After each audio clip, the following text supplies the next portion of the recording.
Hello and welcome back to Buy the Book, the series where we play through official adventure modules and occasionally add our own little twists. We are live here on Twitch every Sunday at 6 p.m. British summertime, and we'll upload our past episodes every Friday, so make sure you're subscribed on YouTube, which is where we upload them, so that you never miss an episode. Tonight, we are starting our new adventure. We're playing through D&D 5e's Lost Mine of Phandelver. And we're doing that with 3 newbie people who are very excited. That's their first campaign, and it's my first proper campaign as a DM as well. We all hope you enjoy it. Today, we are doing a new thing, which is asking you a special question in the chat. Today's question is, if you could live in any cinematic or TV universe, which one would you choose and why? And if your answer is especially creative and persuasive, we will make sure to include that universe in one of our upcoming sessions. So it's definitely worth coming up with some ideas. Right, now that we've got that out of the way, it's time to open the book and jump right in. Our characters are in the town of Neverwinter. It's about 10 a.m. You've just come from the tavern. That's because that's where you're staying. You know, they've got rooms. Okay. Like, that's a long night. Alcoholics. I mean, we don't know yet. We'll find out. Party. You're meeting in a town square. You're meeting a stable boy who is escorting you to a cart with supplies, because you 3 have signed up for a very special mission. You have met up with Gundren Rockseeker, who is a dwarf, and he has hired you guys to transport and escort this wagon of supplies to the town of Fhandalin, which is down south and east, which I will show you on a map. You've agreed to take his provisions there. He's already ridden ahead with his friend Silda Hallwinter, because he said he has some important business to attend to in Phandalin, and you're basically going after him. You've met briefly the night before, so you've seen each other. You know that you're all on this mission together, but that's about it. The stable boy leads you to the wagon. You get acquainted with the 2 oxen, and your first conversation is to decide who's going to drive the cart, whether you're going to walk, ride, drive the cart, whatever. How about we start with what we see when we look at you? For example, Miss Gallowleaf, Bree, what do people see when they look at you? Well, when they look at Bree, they see a very short halfling, who's, even for halfling size, quite small and quite thin. And tiny is usually the first word that comes to mind, which she tries to make up by wearing a dress that's at least 2 sizes too big for her. And judging by the initials that are stitched into the bell, is probably not her dress either. And she keeps tripping over the hem of the dress, but that is just how she rolls. Cool. Sounds like she would roll and trip over it. First fun. Take 1d4 mental damage. No. What about, how do I pronounce your name, Grant? Gilberic. Mm-hmm. Who are you? What do you look like? What do people see? I'm a wizard half-elf. Wizard high elf. 5'10", about 150 years old, which is pretty young for a high elf. They usually enter adulthood when they're 100. You notice that I'm, due to being a high elf, rather aloof. Also, I'm an acolyte. I worship Ogrima. And you notice me clutching a tome very close to my chest. I carry it everywhere I go. I would only put it away in dire circumstances. So that's me. Writing that down, taking notes. Last but not least, Derek Battlehammer. What do you look like? I am a hill dwarf, and I am very medium in every respect for a dwarf. I am a very medium height. I'm not as bulky as you would find other dwarves, but I'm not lanky either. I think what would catch your eye about me right now is that because I am now on a mission that I take very seriously, because it's for my cousin after all, I have thrown on my full chainmail battle armor that still has the insignia of the Mintarn army that I have been serving for some time before this mission. And dangling over that, I have an amulet of my god, Mart Hamaduin, a very, very small additional hammer on my chest there, because I am a cleric. I used to be a soldier, but I quit that for reasons. And yeah, this is the new thing I do now. I try to help people everywhere in the world, and the first one that came to me was very incidentally someone from my own family, and that's how I am. Perfect. So yeah, the three of you get the cart from the stable boy, and he leads the oxen out into the square, and then bids you farewell and just basically leads you to it. What do? I've sent you a map of the area,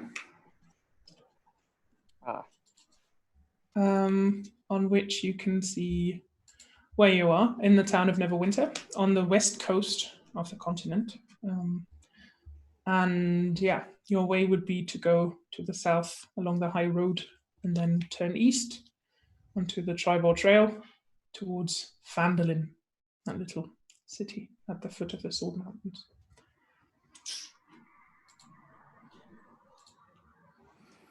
Mm-hmm. All right. Yes. Just studying it for a second.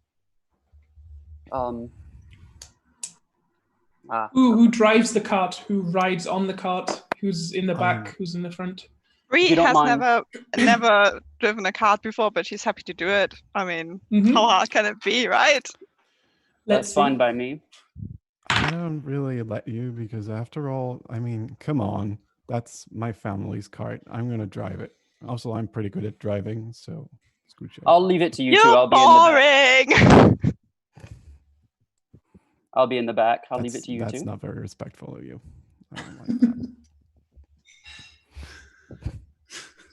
All right, so we do that. I guess I hop into the back then. Yeah. Okay, you're lucky because the oxen are actually very well trained.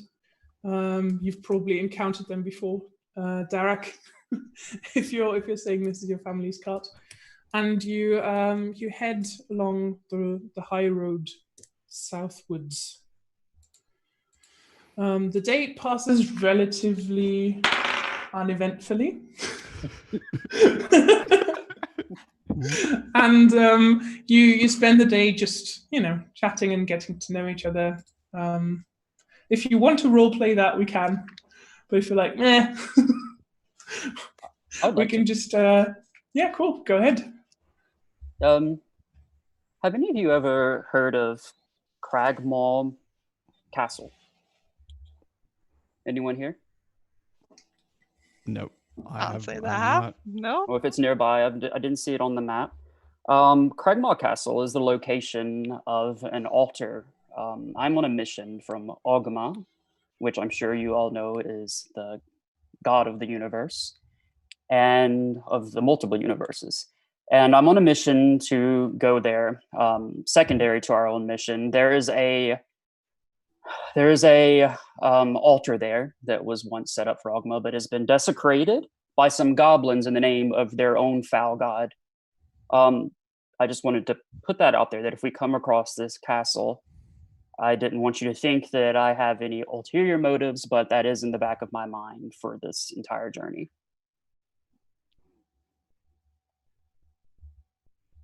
Any problems? I like that. I mean, I respect that, because as a cleric, I do like that you have a journey in mind that serves your god, whichever one that might be. Ogma. But And it's I would incline to help you, but only if we're ahead of schedule for this. That's Because understandable. There is no way that I'm gonna let this get in the way of my schedule. That's I understandable. didn't really listen, to be honest, because I just made a sneaky pass at the tome that Gil is clutching to his chest, because I'm really curious what's in there. Ooh. Cool. So you pass the day talking a bit more about well, Bree, you're probably thinking about what might be in that tome. Derek and Gil, you discuss religion and the big questions in life and which god is better, probably. And thus day turns to evening, and you decide that you should probably make camp somewhere along the trail. You find a little clearing next to the road. You can see that this is probably used by travelers frequently as a place of resting. How do you want to set up camp? So is there anything if it's visibly used by other people? Yeah, you can see that there are a couple of logs around a fire. It's burnt out at the moment, obviously, because there's no one else there. But you can see that travelers frequently sit around this fire and probably rest here. There's less grass around the fire. You may or may not know this, but as a high elf, I do not require sleep, just meditation. So I do not require a bedroll or any shelter. I'll be off on my own if you need me, but I will assist you if you need help setting up camp or a place to sleep. But I do not possess any linens or a tent or anything like that of my own. So how this usually works in the world of Dungeons and Dragons, again, we're new players, this is our first quest. You need to take a rest of about 8 hours in which you do basically nothing, ideally sleep, to regain all of your hit points, all of your spell slots and that sort of thing. You can obviously split up watches. So for example, with 3 of you, each of you would take about 2.5 hours watch and then rotate so that each of you get enough sleep, and that will count as a long rest then. Okay. So who takes the first watch? I'll take first watch. I have no need for sleep, and I only require 4 hours of meditation, so I'm happy to take more than my share if need be, as long as I get my 4 hours. I suggest that I take second watch, because with my limited ability to see a little bit in the night, that will probably be useful for night's watch. And then in the morning, the halfling could take over, because then there's going to be some light, I guess, at least a little bit. Sounds like a plan. Sounds like a plan. So how we do this is that each of you during their watch will make a perception check, and we'll see if something happens. Maybe because you never know who's out there in the forest. So first watch, Gil, give me a perception roll. Okay. That's a D20 with your perception skill. Okay. Just a moment. Total is going to be 12. Okay. Yeah, your watch passes uneventfully, and then you tap Derek on the shoulder. He wakes up and takes over the next watch. What is your perception check? My perception check is an 18 plus a 3. That's a 21. Yeah, nothing happens during your watch as well. You just sit by the fire and think of the rewards you will get when you've escorted your loot, your precious cargo to Phandalin, meeting up with Gundren, whom you haven't seen in a while. Then, yeah, almost at first light, it's starting to get a tiny bit more bluish instead of blackish in the sky. You wake up Bree, and Bree takes the next watch and rolls. Has already forgotten how to roll. Remind me. you roll a d20 and add to it whatever you've got for perception checks. So 21. Yeah, nothing happens. Very calm night for you guys. You'll wake up well rested and a little surer in each other's company. Probably can actually trust your companions, and you set up the wagon again, and you know. Does anyone else want to drive today? Probably not. Me.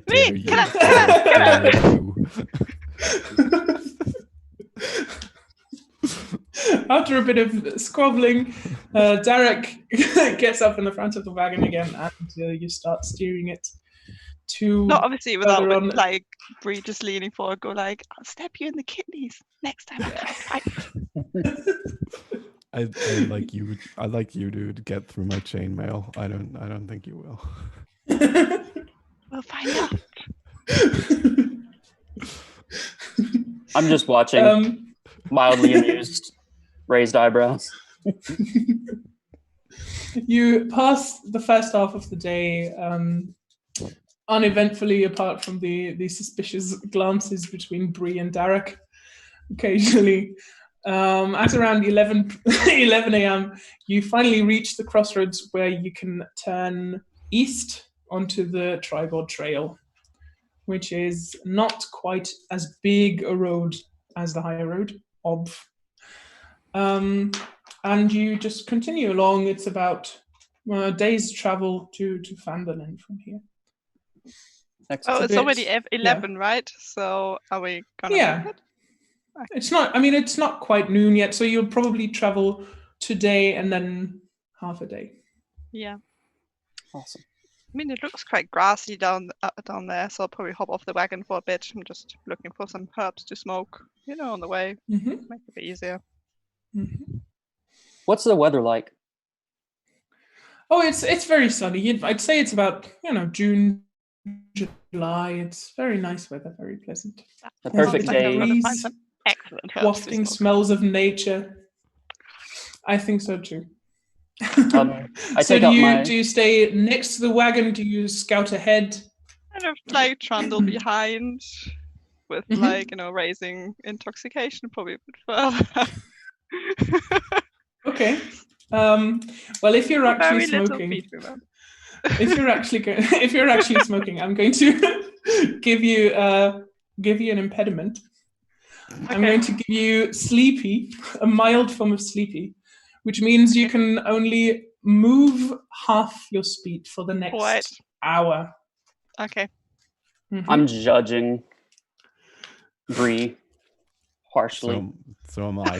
This means we would have lost time because you hopped off the wagon, but now we're losing additional time.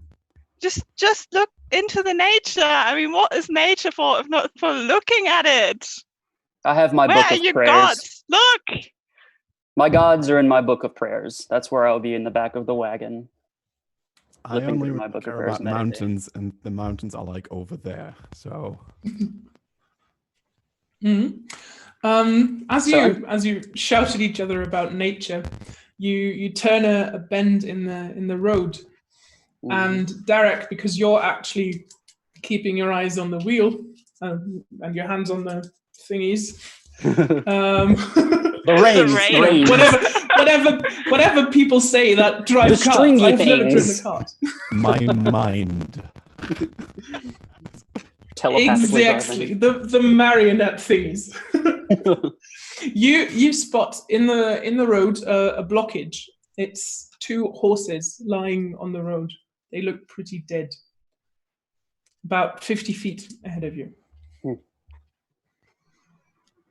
Okay. Gil is probably still looking at his book, and Bree is somewhere 30 feet behind you. I stop the cart and I shout for my companions.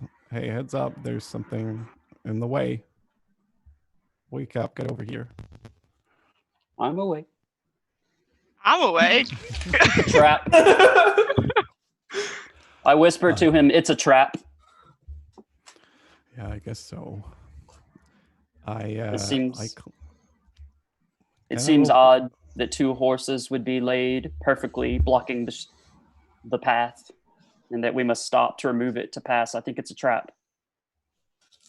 Can I roll investigation? Yes, you can. Well, let me do that.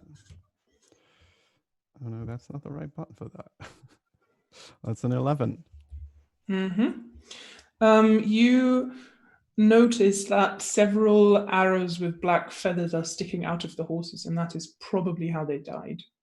You also realize that you know at least one of the horses because it's Gundren's. Oh. That's bad. That's very bad.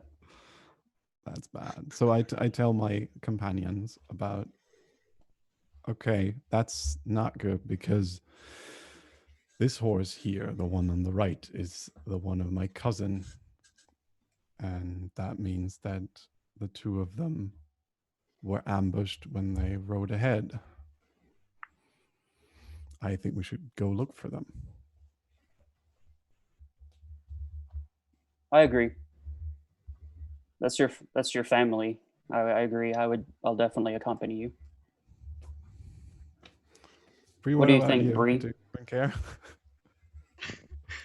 No, I get it. For family, I do it. Okay. I mean, So, I'll just go wherever you guys do. So fine. Yeah. So are you all going to investigate the horses? Yes, I'd like to investigate. Okay. Give me an investigation roll. And Bree, are you catching up to them? Yeah, in my own time. Total 17. Okay, you notice that the saddlebags of both horses are empty and lying sort of somewhere next to them on the trail, and they have obviously been emptied and have been cleared of everything that was in them. And you also, the only thing that's left is a little leather map case that you can see. All right, so which is also empty. Dead Goblin. All right, so too easy. Yeah. We should look off. I mean, we need to figure out which way they went. Does anyone see any signs of movement through the grass, footprints, a trail? Or did they continue off down the road, maybe? Do you see any indications? Can we investigate further? As you start checking the perimeter, an arrow comes past you and into the tree next to you. Roll for initiative. Aha! The 3 magic words. I already forgot how that works. Oh my god. Oh my, you're so. You roll it first. You roll a d20. That's what. Okay. Okay, and then plus the initiative bonus. Okay, so 18. Mm-hmm. Yeah, plus your initiative bonus. Okay. I've got a 9. Mm-hmm. I've got a 6. Okay. Classic Bree style. I mean, not bad. I hate it when the rogue is sleeping. I just really hate it.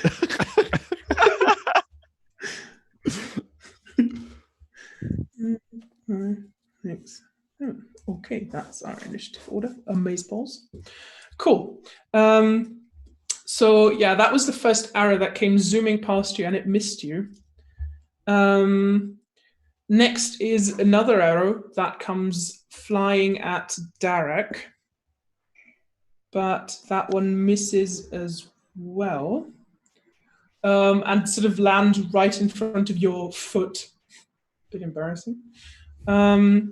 Next, you see 2 goblins coming crashing out of the undergrowth, screaming at you and brandishing their scimitars at you. One of them takes a swing at Bree and hits and does 4 damage to you. It sort of stabs you in the leg, stabs you in the leg, and the other one comes from the other side of the trail and comes running at Gil, but is too far away still to actually hit you. It just comes, and that's it. So now it is Gil's turn. Okay. What do?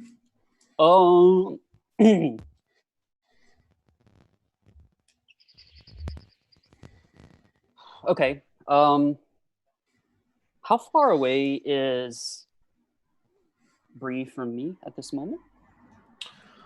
I would say about 10, 15 feet. Okay. You're all somewhere in the vicinity of the horses. Okay. Guess I will go ahead and begin to attack the one that is coming towards me but has not quite made it to me yet. I'd like to use a cantrip, which is called Ray of Frost. It is 1d8 cold damage. It's a cantrip though, so that means I don't get my +5 spell casting, right? Because it's not a spell. Yeah, go ahead and roll. It is a spell. Okay, gotcha. All right, so I got to roll. You don't need to use a spell. Okay, so but I still need to roll the 20 to see how successful it's going to be first, right? Okay. Yeah. All right, I rolled a 15, and then I need to add something to that or not?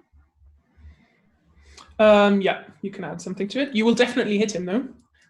So now you roll for damage. Okay, which is the 1d8. Also, if he takes a hit, it lowers his speed by 10 feet, down to 10 feet. Cool. He can't go faster than 10 feet per turn. Okay. So the 1d8. I rolled a 7. Do I need to add the 5? Nope. Okay. So, because that's for your attack roll, it's not on the damage. Okay. Yeah. So what you do is you turn towards it, comes running at you, brandishing the scimitar. You just go and basically freeze it into an ice sculpture right there and then. Nice. Yeah. You do this really exactly. That's what you do. You just go, and it just shatters into 1,000 pieces, and that one is definitely very dead. Ooh. Well done. Yeah. Next up is the other goblin, the one that stabbed Bree earlier, and it goes to stab you again, but it misses because when it pulled out the scimitar, it just stumbled backwards and just can't get at you again that fast. Next is Derek. I have a question because I don't know a thing. One of my spells tells me to use a bonus action. I don't know what that means. It means during combat you can do one action, which can be your attack action or something bigger that you do. And then you've got movement, obviously, your movement action, which is 30 feet for you. And you've got a bonus action, which doesn't cost you anything. Something like calling someone or taking out a different weapon, something like that. Or, yeah. I will not do that for now, and I will instead. I will also use a cantrip. I will use Sacred Flame, which requires my enemy to do a dexterity save. And it says in my character sheet, saving throws DCs to resist a spell I cast are 13. So I guess the goblin would have. Who do you cast it at? At the goblin that is still very close to Bree. What exactly does the spell say? What's the range for the spell? The range is 60 feet, and I have no idea what the. Because then Bree would probably also have to make a saving throw. Is it a cone or what is it? It doesn't actually say what it is. It says a flame-like radiance descends on a creature within range that I can see. So it basically comes from the top. Okay, yeah. Then she doesn't need to make a saving throw. All right. Do I need to roll? So fire rains from the sky. Yes. And it wasn't Fran. Every DM would love that. Yeah. So I'm gonna make that. Unfortunately, the goblin rolled a nat 20 on his save. Goblin. So it sees above and just steps to the side. Now it's further away from you, Bree, which is good. Does it say something about the damage? So does it take half damage if it succeeds in the saving throw? The target gains no benefit from cover, and that's everything. It must Cool. succeed on a dexterity saving throw or take damage. Okay, cool. In that case, it succeeded, unfortunately, and doesn't take damage. But good move. Next is the Dead Goblin. Next is Bree. Given that I've just been stabbed painfully in the leg, am I still sleepy? You're not quite as sleepy anymore, no.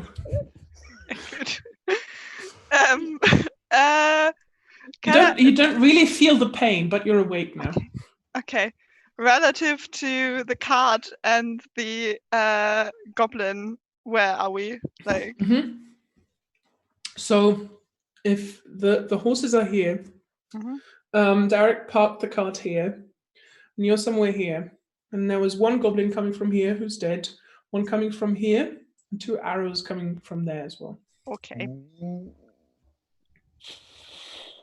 I will probably just try and slink back to the cart because the oxen are very much like taller than me, so probably some like good cover, you know.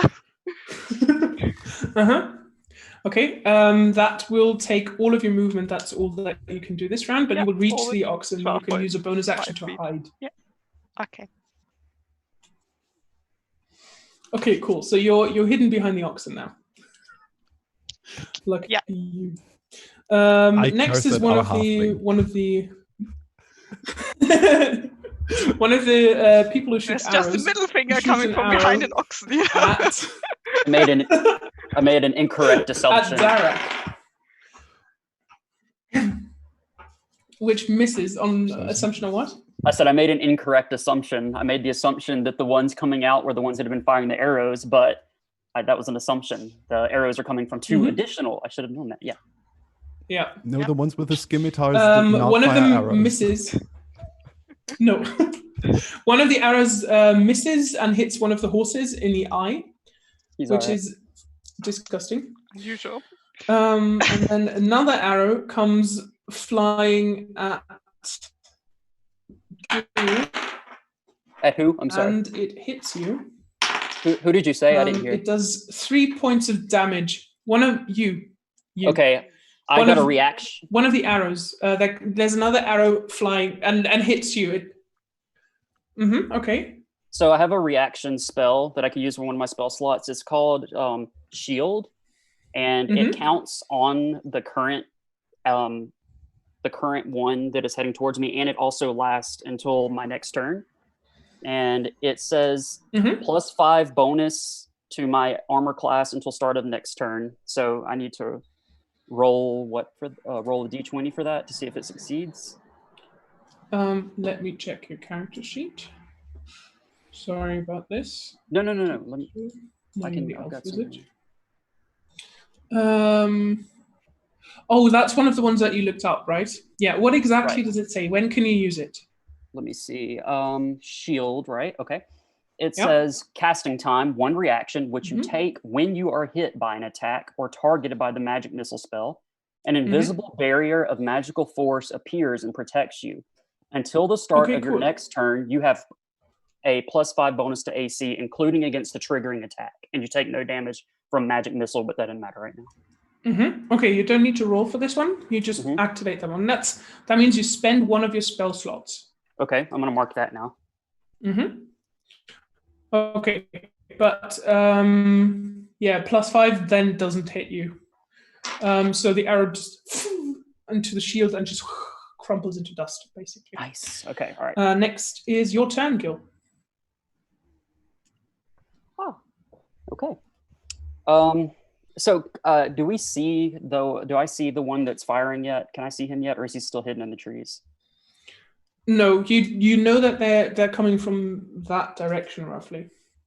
Can I roll for investigation to see if I can spot one, or do I have to go closer? You would have to go closer. Dead Goblin.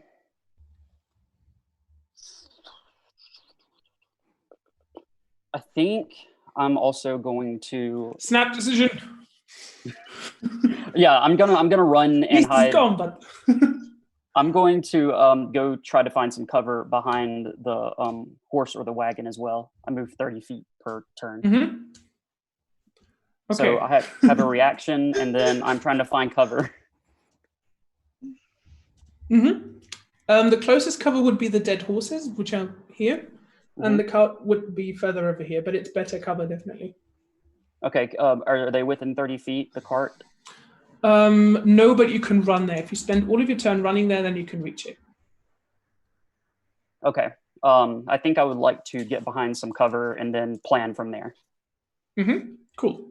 All right. That means the goblin that's left, the one that was that just narrowly avoided the fire, is just standing there opposite you, Derek, now, and he's like, okay, then I'll attack you.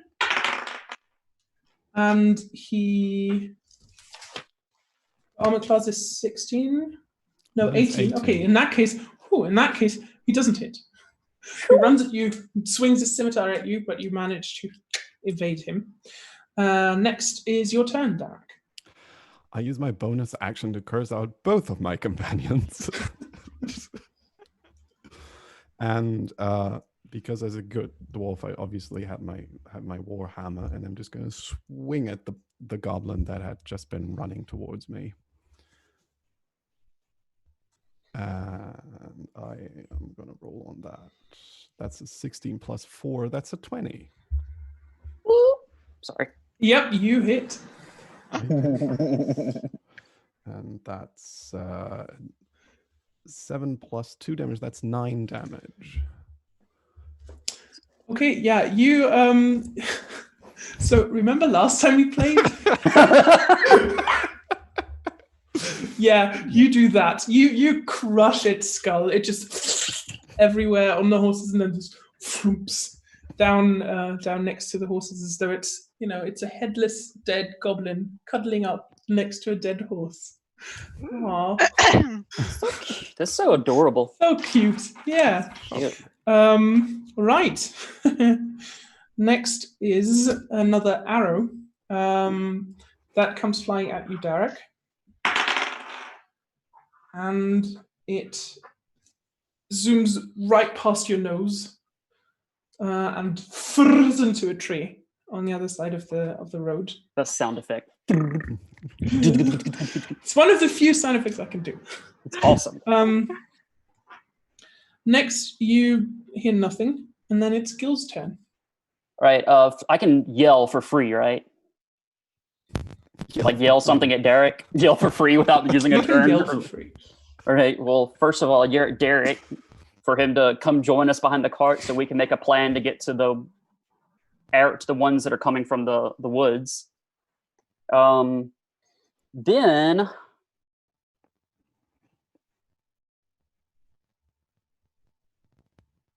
Is it possible for me to stand up or duck out from behind to fire off something and then take cover again, or is that just too that's shoot possible. Out? Okay. No, that's possible. I would like to. I have a. Well, it doesn't matter because I can't see where it's coming from, so I can't fire anything anyway. Dadgummit. You know what? Okay. I would like to use my. Can I ask, just outside of the character, really quick, what Bree, what her AC is, her armor class? It has something to do with a spell I'm thinking about. I have 14. And what's your dexterity modifier? +3. Metagaming. Yeah, I mean, this is the only way I know how to know whether this would work or not. Well, you could also just try and see if it works. Okay. All right. That's a thing. All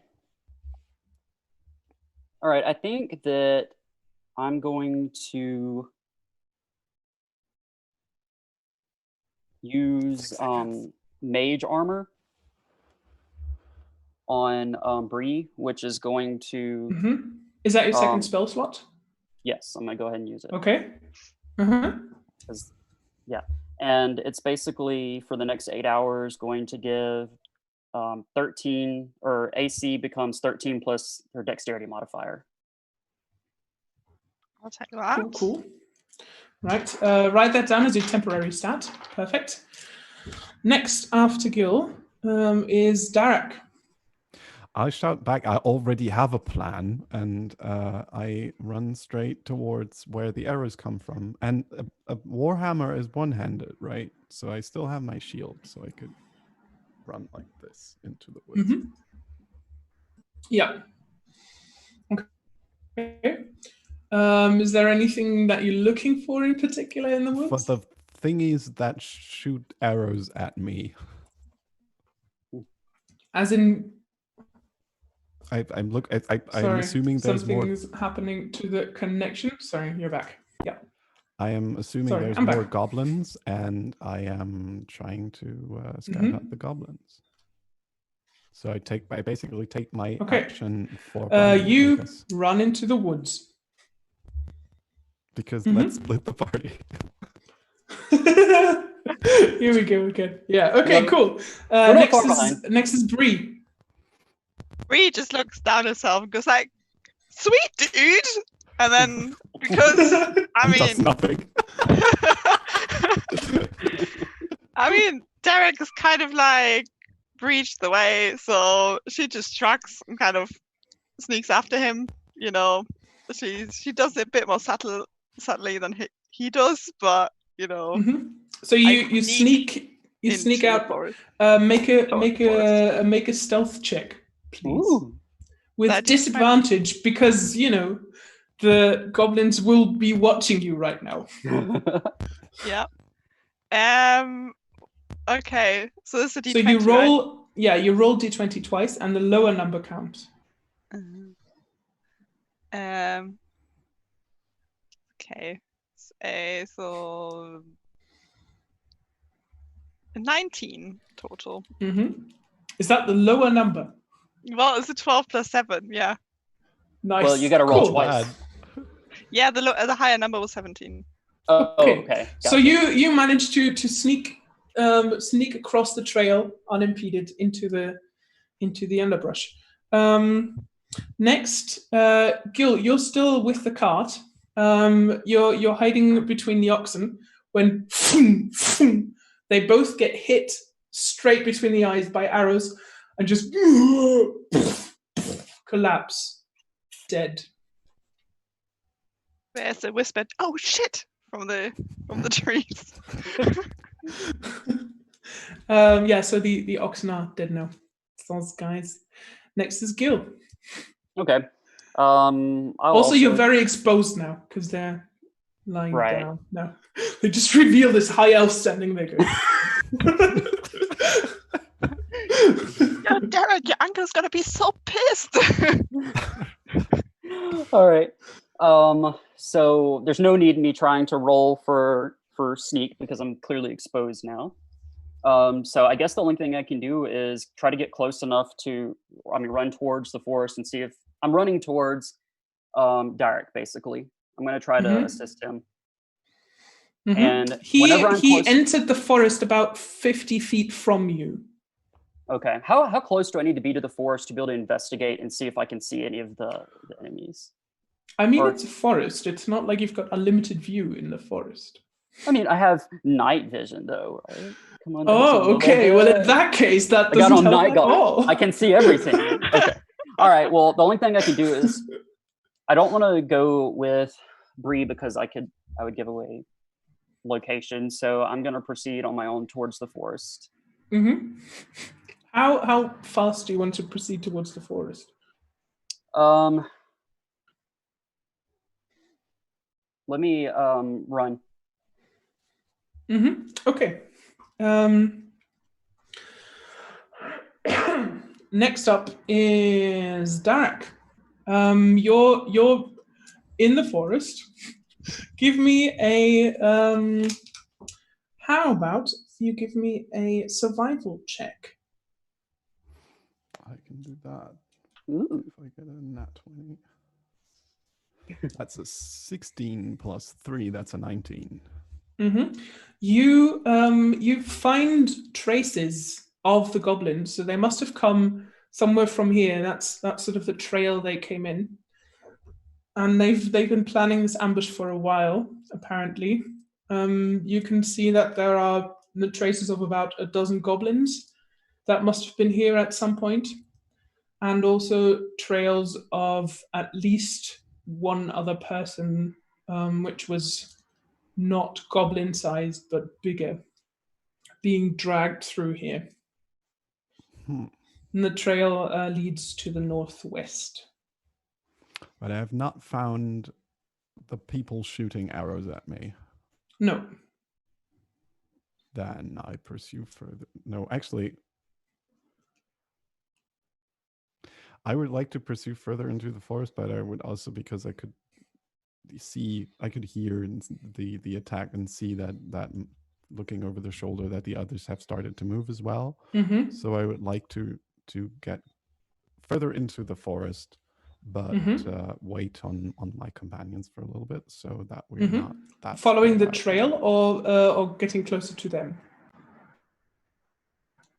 I think the first thing that I would actually wait now for them to, depending on how much time it will take, I will wait now and do nothing, or I will wait on them and then start. What you can do at this point is you can ready an action, meaning you sort of save your action, save your Warhammer or whatever you want to use, or you can ready a spell in case an enemy comes near. So you don't use it now on your turn, but the next time an enemy comes within shooting distance from you, you automatically unleash pain on them. Pain. That's really all right. And I would like to ready Sacred Flame. Sounds good. Cool. So the other two have started sneaking into the forest. It is your turn, Bree. Yes. Okay. What do I see? Forest. Ooh. Great. Ooh. Can I do like an investigation check or something to see? You if can. I can a bit more? You can give me a nature check. Okay. Or a survival check, depending on which one you like. So if you're looking for, if you're looking for goblins or people, then you would have to give me a perception check. If you want to look for traces or plants and stuff like that, then you would have to give me a nature or a survival check. I mean, given my numbers makes virtually no difference, but it's a 2 in total. Oh, okay. You're in the forest. Oh. So next, you're high on weeding. You just ran into a forest, and then you just stopped dead in your track. You were like, "That's not a good idea." Pretty much. I'll probably start a conversation with a tree just for fun. Like, yeah. Hello. Hi. As you start talking to the tree, and Gil is also somewhere in the general vicinity, probably somewhere between you two, Bree and Darak. From behind you, you hear a maniacal cackle from the direction of your wagon. Then you hear and behind you, you see an explosion happening, and a sort of lots of fire and smoke going up into the sky. More maniacal laughter, and then nothing but the crackling of flames. I think I'm telling the tree that Derek's uncle is going to be really pissed at us because we messed up. Yeah, I kind of forgot about guarding what was in the wagon. I hate to say it, it was kind of your job. Yeah, you didn't even look what was on the cart. Wait, what was on the cart? I don't even remember what was on the cart. That good. Something that's exploding. There was that's all that matters now. There was flour, ale, and oil, and lots of tools like pickaxes and stuff.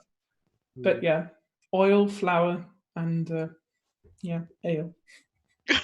Maybe the ale? No, it's not okay. All right. Someone's not getting paid. It's okay. I mean, to be fair, you maybe have bigger things to worry about right now. Yeah, like staying alive. But yeah, so cart's gone. It's okay. I've got a magic carpet. What do? You're in the forest. Wait, are we still in initiative? No. Okay, I'm trying to regroup. I want to see if I can find Derek. There, you can find him easily. They're both about 25 feet from you. Do you want to go to Derek? Do you want to communicate with him? Yes, I'd like to group with Derek.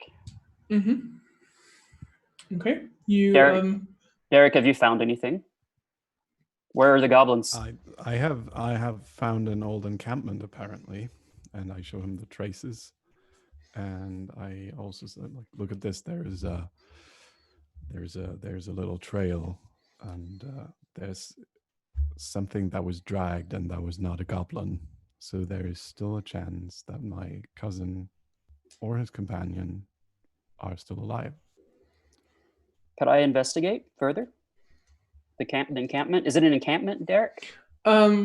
It's not an encampment per se. It's just you can see that this was sort of outfitted as an ambush with deliberately placed branches and stuff like that, and then a trail leading off to the northwest. All right. Could I investigate this area, just like to see if there's anything left behind, any clues that could help? All right. So roll for investigation. Yes. All right. 17. You find nothing. Nice. All right. Bree? Still hanging Are you nearby? in the tree. It's a really nice tree. But you can probably hear him calling. You're not that far away. Just give me a minute! Also, the pain probably starts kicking in now, so... So it made me take back that mage armor. All right, then. How long does the mage armor last? 8 hours. 8 hours. No, not even a full day. 8 hours. Well, I kind of slink over to them. How badly hurt are you? I took 4 damage. I don't know what that actually means. I have a bad. I think I have a bad cut in my leg. I don't know how many hit points you have, so I don't know how bad. 9. So I'm basically half dead. So what you mean is, on a scale from, if you were to put your health on a scale from 1 to 9, it would be about. Yeah, there we go. That's because metagaming. We all don't know how many health points we've got. Okay. How are you feeling? I'm essentially, I feel like, oh my god, I'm gonna die next minute. This is awful. And if you had to assign yourself an armor class, well, I'm just kidding. Also, look what they've done to my dress. I like that dress. I'm sorry, it was a beautiful dress. Thank you. It wasn't mine. Oh, you stole it? We should follow that trail. It is this exact moment that I decide not to heal the halfling.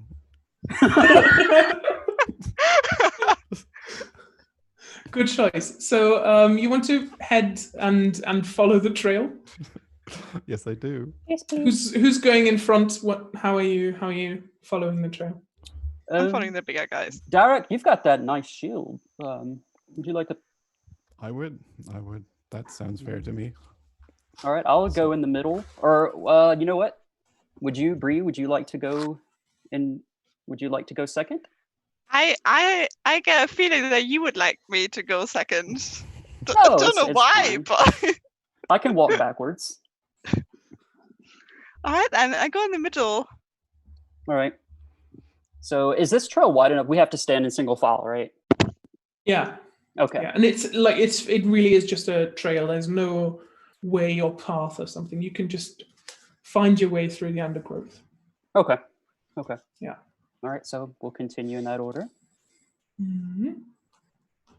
So you make an attempt to jump on Derek's back, failing probably. I keep an eye. I don't walk backwards, but I keep an eye over my shoulders. Mm-hmm. Cool. What about the other two? Are you trying to keep an eye out as well? I will try to see. Like, is the trail very visible, or is this something that we would need to repeatedly check for? You don't need to roll for it again. You've recognized the trails, the traces that mark the trail, and you can follow it easily. Okay, so then I do that, but also very cautiously with my shield risen a little with all the arrows that had been coming at us. Mm-hmm. So you slink along the trail. After about 10 minutes, you, Derek, notice a sort of ring of some sort of string or something on the floor. I stop dead in my tracks, and probably was I the walk only into two Derek back. walk into me. Yeah. And I say, okay, something's up here. There's a trap on the floor. There's a wire or something. It's like a sling Like a sling. or snare, Ooh. Ooh. some would call it. So like one of these things that would drag you up into a tree? Or... Yeah, pretty much like that. Oh, those are cool. Which is, of course, an invitation for Bree to kind of slink past him and just drop her backpack into the snare. Mhm. The sling goes, and your backpack flies 10 feet into the air, and just. At which I Dangles down. jump back good at and just climbing- see what happens. Bree, are you good at To climbing be trees? precise, I jump behind Derek to see Okay. what happens. Yeah, I remain silent. I can I cast Sacred Flame on the sling so that the backpack will drop back? You can cast Sacred Flame on the backpack. That'll Why- teach why- her. I mean, not- honestly, why not on the rope? Yeah, or the rope, of course. So that the backpack will fall back down.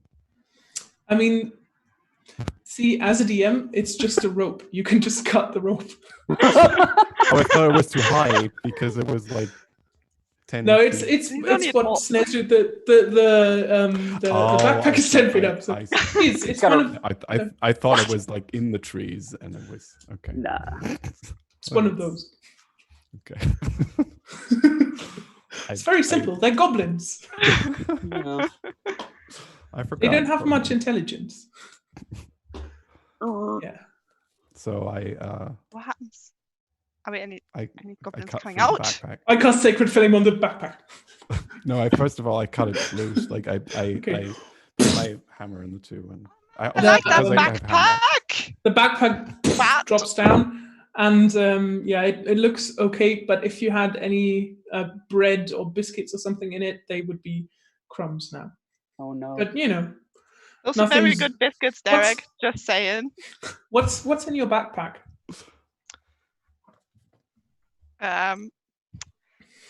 Some candles and a lantern, and very Yeah, the good lantern biscuits. is definitely broken now. The glass is and shattered. some things I would not like to disclose right now. Okay, cool. If any of them were made of glass, they're broken. Eh.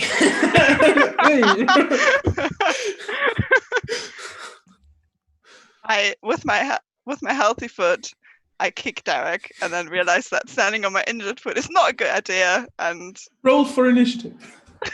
You kick chainmail, so your other foot also hurts now. I got initiative is 8. Nah. Unless, Derek, you do wish to enter into combat. I seriously consider it. Meanwhile, I'm just Which keeping an eye out while they're You smell. playing. Or just kind of, she's getting upset about this. I'm just keeping an eye out, looking around, making sure I haven't seen anything yet. Yeah, I would like to. My head's on a swivel. halfling, and then see if like any investigate if any goblins saw that happening. The halfling has a name, you know. Roll a perception, please. Who? Everyone? Derek, because he's looking for goblins. Goblins. That's a nat 1. Yay! You don't see any goblins. What about me in the back? Do I see any goblins? Roll for perception. Maybe someone was following you. Yeah. I rolled a nat 1 as well. I'm not even sure. You How are don't we see so any good at this? goblins. Just for fun of it, I'm gonna roll for perception as well. Nat 20. Yeah, please. That was a nat 1. No way. But I'm lucky. I'm a lucky thief, and when I roll a natural 1 in an ability check, I get to roll again. Nice. Which brings our perception up to 9. You don't notice any goblins. Right. But hey, I mean, you've disabled the trap. Must be the weed. Yeah. No one got hurt. This, yeah. So. Did you guys see any goblins? I don't see any goblins. Do you see any goblins? Not entirely sure where we are, so. No, we're in the woods. I know we're in the woods. Bree told me we're in the woods. So from somewhere up ahead, you can hear the trickling of water. Shall we proceed? I'm thirsty. We should go where the water is. Great. I Bree, how about you? Second, again, same order. Let's proceed. Yeah. Okay, so you keep slinking along the trail, a bit more shaken maybe and a bit more wary of things. About 10 minutes later, Derek, you notice that the shapes of the leaves on the floor are a bit different. Different how? Different trees or like very different? Very arranged. I would like to investigate that. Yeesh. How would you like to investigate that? What do you do? I won't have you roll because your passive perception already noticed that something is off. How would you like to investigate it? So there's something on the floor, like the leaves on the floor look like they are arranged. I would like to see if there's a certain pattern to them, like and as a whole. So maybe I don't know, like an arrow or something. If they make no, they're not an arrow, but they're sort of it's about a square 5 feet by 5 feet in which the leaves seem to be very particularly placed. And we don't see this yet. It's just him, right? Yeah. We don't see it. Okay, so he's just stopped. Yeah. What's the holdup? I point out that there's a square in the ground and that I would prefer not to step into it for now. That sounds like a good idea. Can I just take like a stick from the ground or something? We were in the forest, right? There's stuff on the ground and just take something and throw it on that. How heavy is the thing that you're throwing? What do you want to throw? I don't know, maybe I found Bree's backpack. I mean, we're still close to the mountains, right? So there would be some stones. So like I would get like a stone that's kind of like this and throw it. So that's, I don't know, probably not very heavy, maybe 5-6 pounds. But heavy enough. So what happens is, Warhammer. and the stone basically drops down into a pit together with all the leaves. Ooh, are there spikes in there? I heard something fall. Okay. I am happy with my work and walk around it, I guess. Good choice. I don't think there's a lot of no. You know what I want to do? I want to. Does it make sense to look down there and see if there's like if they already trapped something? You can look down there. I want to do that. I want to look down. You see a net covered in leaves and a stone. Anyone want a net? Ooh, that could come in. No, I don't want to carry that around. I mean, you would have to climb down into the pit to get it. So, I'm not climbing down in that pit. That's not what we're trying to do. America! I'll get it. Okay, so you don't want to climb into the pit, you just walk around it. Cool. Okay. Yeah, you keep walking, and after a while, you reach a little stream that goes further along to the northeast. I would like to fill my water skin if I have used it. So it's about, it's not very deep. It's about 2 feet deep. and about maybe 3 to 4 feet wide, so people could easily wade through it. Huh. So we are in the forest, the Neverwinter Wood, north of the Tirbor Trail, correct? Approaching the river. Yes. Okay, just Yes. making sure. And you're on the west bank of the river. Perfect. Thank you. I mean, river. It's a stream, but you know. Yeah. More of a stream. You could cross it. I would like to do I notice whether the trail stops in front of the river or whether it goes along the river? It seems to follow along the river, just further north. I have a question for the DM or the GM. Mm-hmm. I have something called Arcane Recovery. Mm-hmm. It says you can regain some of your magical energy by studying your spell book. Once per day during a short rest, you can choose to recover 1 extended spell slot. How long would I need for that just quick rest? Like sit down and by the river? A short rest is an hour. No, not right now. Okay. Too much learning. Yeah. Does anyone have anything to do for an hour? I could We go can look build for my boats cousin. and set them on the river. All right. So unless we can all stop, let's just keep going on. We just know that I could recover some of my magic if we could stop for just an hour for me to meditate. The question is, could you though? Because you were reading your tome when you guys were attacked, and you never said that you put it on your belt or anything.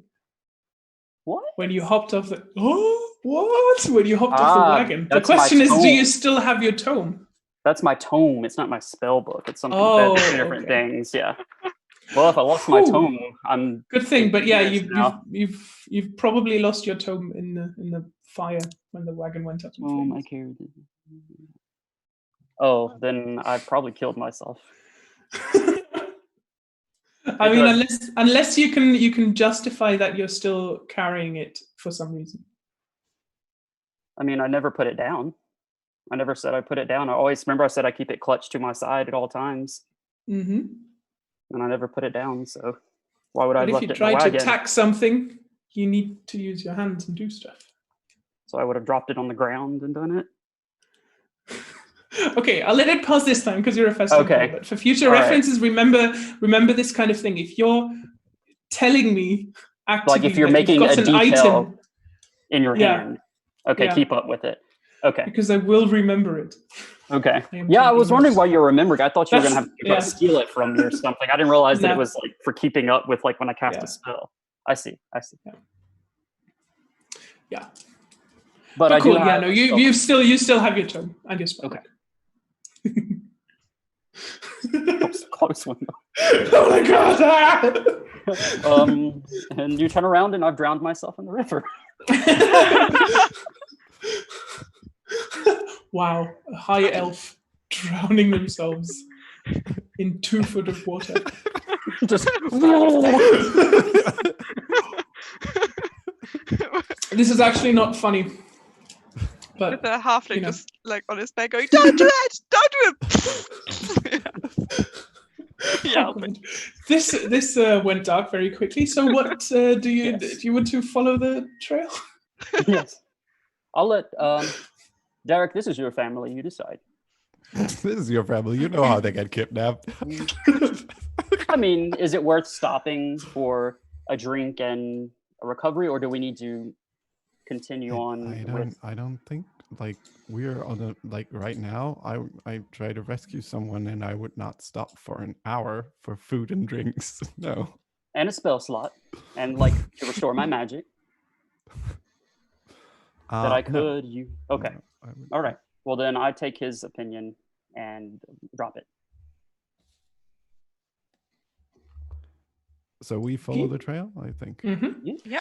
You follow along the stream upstream, and after a while, you see in the middle distance a hill of sorts, a fairly sizable hill, which you're walking towards, and the stream seems to lead into the hill, into a sort of mouth of a cave.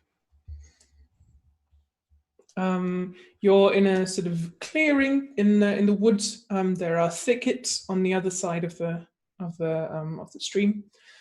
You can't really see through them; they're fairly thick thickets. But you know that you can see that in front of the entrance of the cave, in front of the hill, you could probably go around them. But on your side, it's fairly empty. There's a clearing.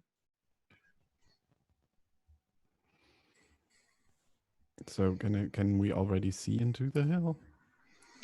I mean, you can just, it's still about 70, 80 feet away, so you're sort of approaching it slowly. You can just see that the stream seems to lead into the cave. Could you repeat where the thickets were one more time? I apologize. The thickets are on the other bank of the stream, sort of. Okay. Yeah. I'm kind of leery of the thickets because it seems like a good place an ambush could come from. I'm kind of telling that to my friends here, so I would. Ooh. Derek, do you see the thickets over there? Yeah, I do. How likely do you think that our goblins could be hiding in those thick thickets, or am I just being paranoid? Well, if I were a goblin, I would hide in there. So. What about you, Bree? What are your thoughts? Bree, are you with us? Yeah. I mean, I can't really think like a goblin do, but like, yeah, let's investigate. Okay. It could also be a trap, though. Well, I mean, wouldn't we see that when we investigate? Sorry, but there's nothing as fun as players getting paranoid. It could also be a trap. And then you walk in and you're like, you see thickets. No. Okay. So let's. I stick can't together. sacred flame on the bushes. Just see if anything runs out. You could do that. It's possible. You're aware that these bushes lead into the forest, though, so there's a danger of you just setting the whole forest on fire. Oh, we're definitely doing this. But there is a river right there, and I have the ability to dim flames. So I could, if I don't like what's happening, I could make them so small we could just trample them out. Okay. We could also just. How about I just do that? Hey, how far away are the thickets from our position right now, approximately? I mean, depending on where you are, I've just sent you guys a little map of the area. Yep. Okay. Depending on where exactly you are, so that's sort of the area you're coming from the southwest into this clearing. I'm going to say you're standing at the edge of the clearing. So the stream, which you were following, is sort of ahead of you. You're coming from the south, and then you can see about 30 feet, 40 feet until the entrance of the cave. Okay. I mean, we could try something different. You know, I could like try and lure them out, and then you guys have your spells or whatever ready, and like if anything comes out, you just hit them. All right. I mean, as long as we don't get separated, that's fine. If you want to try to lure them out, but if you took damage as well, you know, you don't have the highest armor class, and I don't know if my spell is still active on you. What about your magic armor, huh? 8 hours, you said. 8 hours. Okay. It's not been 8 hours. I mean, it's about, I don't know, 2 p.m., 3 p.m. maybe. Okay. All right. Well, I'm leaving. I think that's a better idea. Actually. Okay. Bree, I really don't like to say that, but I do think that's a better idea. I mean, you just made Bree just, walk into the clearing, stumble over the hem of her dress, and fall flat on her face with a loud scream. Okay, and Yep. Okay. Does anything happen? That's a question. Yeah, from behind the thicket, you hear a huh? And then some scrambling, and 2 goblins with scimitars and bows on their backs come running out there. They stop for a second. You! And then they start attacking you. Why didn't we ready an app? Roll for Initiative. Sweet. I There we go. told you guys have your spells ready, right? I told you. I mean, for now, it's just Bree rolling No, for no, initiative listen. because you guys are still a bit further. Oh, further okay. back. Okay. Also, Bree, you will probably need to spend your first turn Getting up. getting back up. My initiative is a lovely 21. Nice. Okay. Yeah, because you've surprised them, you can spend your first round getting up, and now it's their turn. They're both coming at you, but it's going to take them this round to run towards you. I just kind of try and get up, and at the same time kind of fumble in my oversized dress for my short sword, which should be in there somewhere. Just gotta find it. Derek and Gil, do you want to join the fight? I absolutely do. Okay, cool. Roll for initiative, please. And can we would it make sense that we because we had this plan that we could, without being in initiative order, ready in action? Theoretically, yes, but you don't know if that action is going to kill them or not, and then you will invariably enter combat. So. No, but that would mean if I had readied an action, that would have meant that as soon as I had seen a goblin, it would have been my turn, and I would have. If you had readied the action, yes. Because that's why I asked if we could have done that, and you just answered that, and then I assumed that was impossible. Oh no, you could do that. Then I would like to go back to that point and repeat that I would like to ready an action. Okay. Which action have you readied? I have readied Sacred Flame again because it's fun. Okay, you shoot Sacred Flame at one of the goblins. Yes. That's and what was that again? It dexterity. makes a saving throw. Okay. Yes, the dexterity. Of 13? 13, yeah. Yeah, it passes. So it and the flame. All right. And then into my the roll. ground. My roll for initiative is a 6. And And mine is an 18. Okay. Why so fast?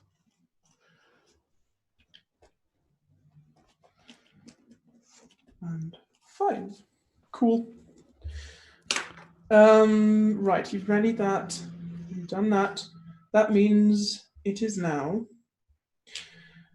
That doesn't make sense. It is now Goblin 1's turn, which will attack Bree, because you're still closest to him. But it misses you, because it just jumped out of the way of the flame. And it is Gild's turn next. Oh, great. Am I within range of casting Ray of Frost, which is 60 feet? Yeah. Okay. The goblin that is closest to Bree, I would like to try to. Where's the other goblin? I'm sorry. They're both fairly close to Bree by now. Okay, the one that just tried to attack Bree, I'll try to cast Ray of Frost at that one. Okay. And then so I roll the 20, and then I add the 5 to that, right? It's only a 7. Yeah, you miss. Okay. The goblin jumps to the other side. These- They're Very very agile. nimble. Must have some halfling blood. Next is Bree's turn. Okay, I kind of stagger to my feet. I have a short sword in one hand and a crowbar in the other hand, and I'm happy to use either of them, but I will probably try with my short sword first. So with an almighty wail of "Die, goblin, die!" I launch at whichever is closest to me and try What to do you do some roll? damage.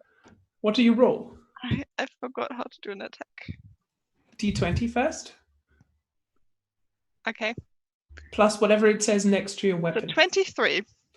And then it's the And then the damage, because yeah. that I'm hits. just rolling that. Hang on. That's a 5. Okay. Still pretty good. Okay. You hack off its foot. It's revenge. That's what I call Yeah. revenge. The goblin just sort of tilts to one side and then starts crying because an open wound and grass hurts. Remember that, kids. Next is Derek. I'm still not up for close combat, right? No, but you can run there and That still would have be an my action. You're not that instant far away. action. Then I would like to use that and then use my warhammer. Mm-hmm. On which goblin? The one that hasn't yet lost his foot.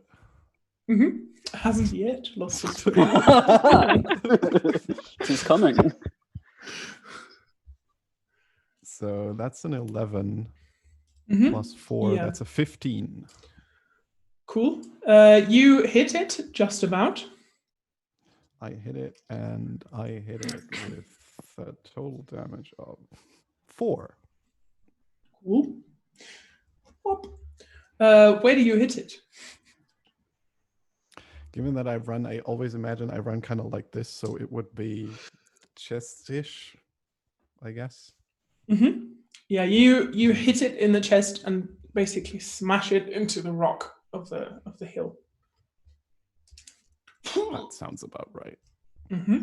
Oh yeah. Next is the Footless Goblin, which is now quite angry and takes a swing at Bree, but misses and falls over because 1 foot. Yeah, what can you do? Next is the other goblin that takes a round to just breathe again and detach itself from the hill. Next is Bree. This time I'm going to use my crowbar and I'm going for the goblin's head, like the one that just toppled in front of me. Uh-huh.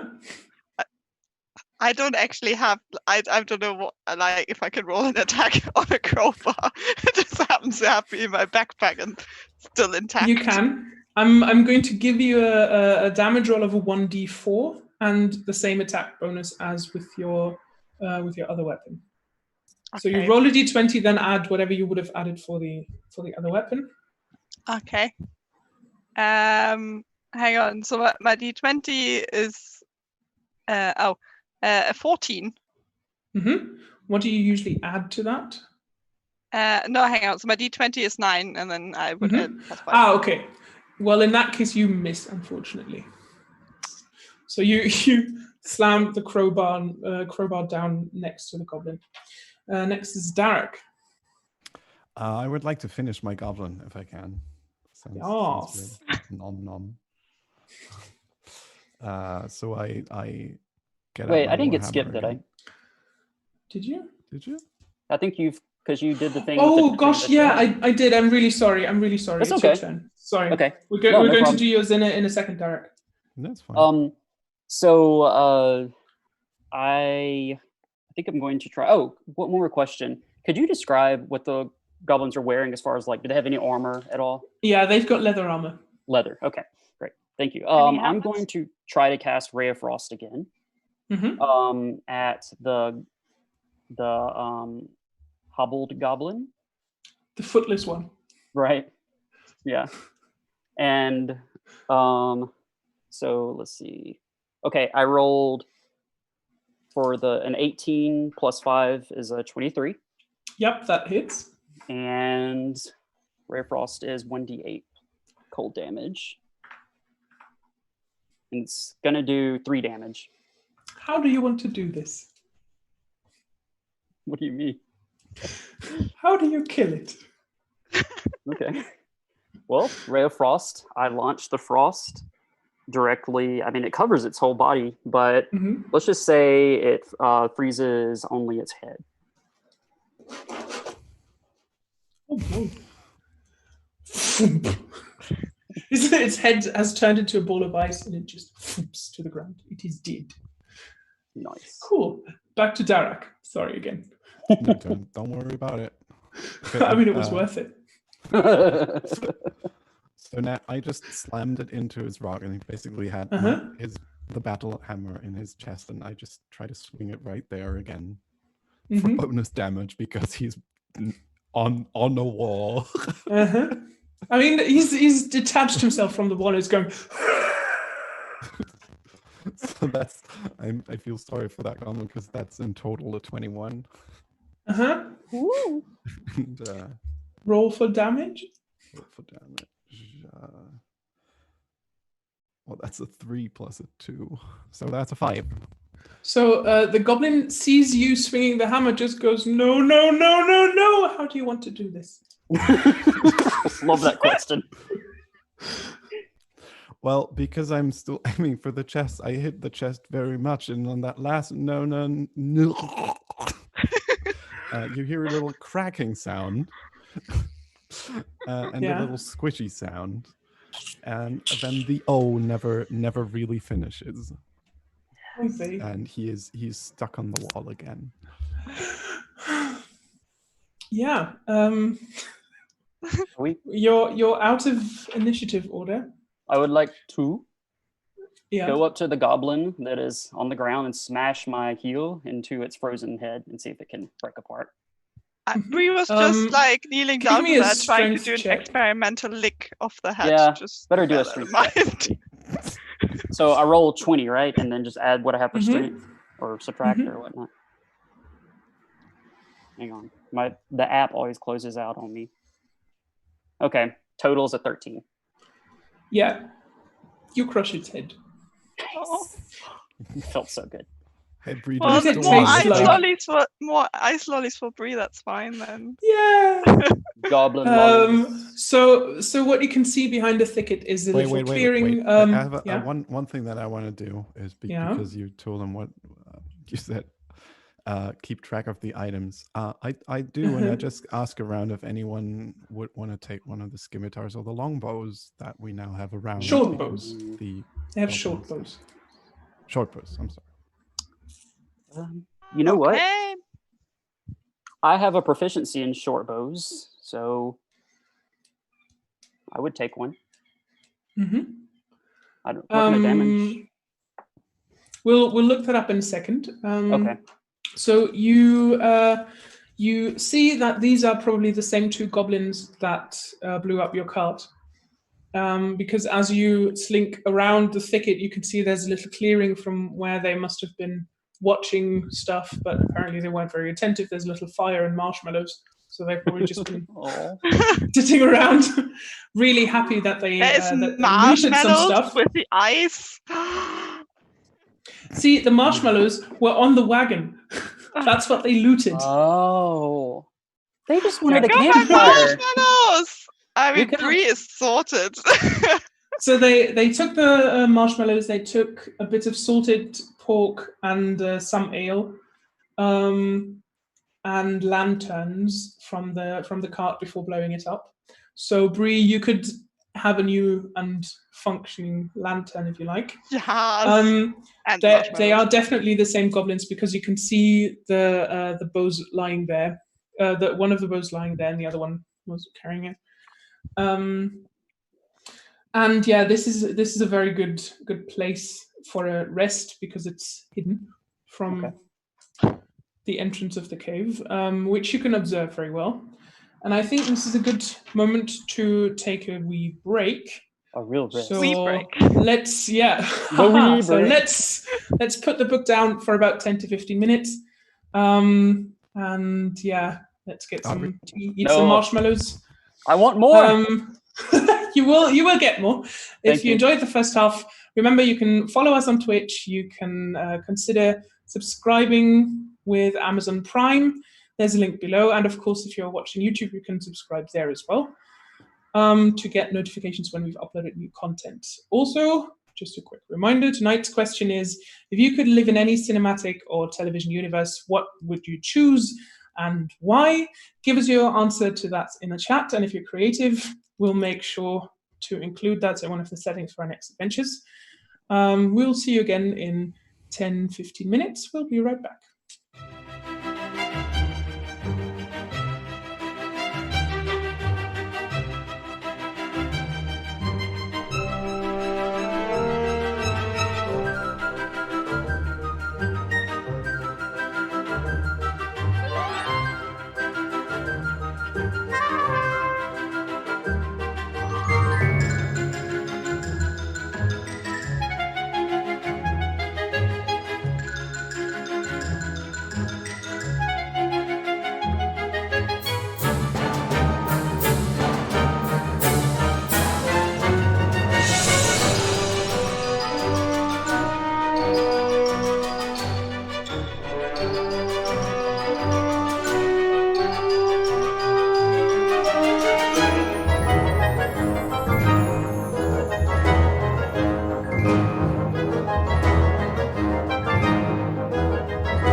and we're back from our break. We hope you all managed to do whatever you do on 15 to 20-minute breaks.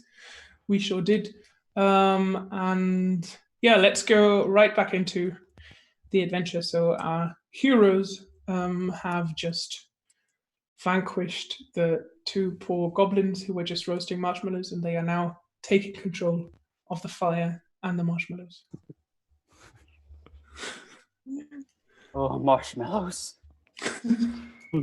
I feel a little bad about because I know that this was part of the stuff that we should have protected, and but I'm kind of hungry and I kind of like marshmallows, so I'll just snag a few. Also, like the entire time you spent fretting about what we should have done, I just spent stealing your marshmallows. So Yeah. get on it. Yeah, I'll definitely have one roasted marshmallow. Sounds perfect right now.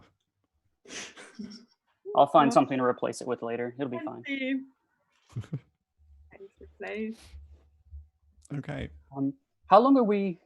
How long do we want to stay here for? You know, it looks pretty chill around here. I don't mind staying here for a bit. I mean, I rest my leg. we're not in the open. We're not visible. You're injured, like you said. I need a little bit of meditation to regain some of my magic. What do you think, Derek?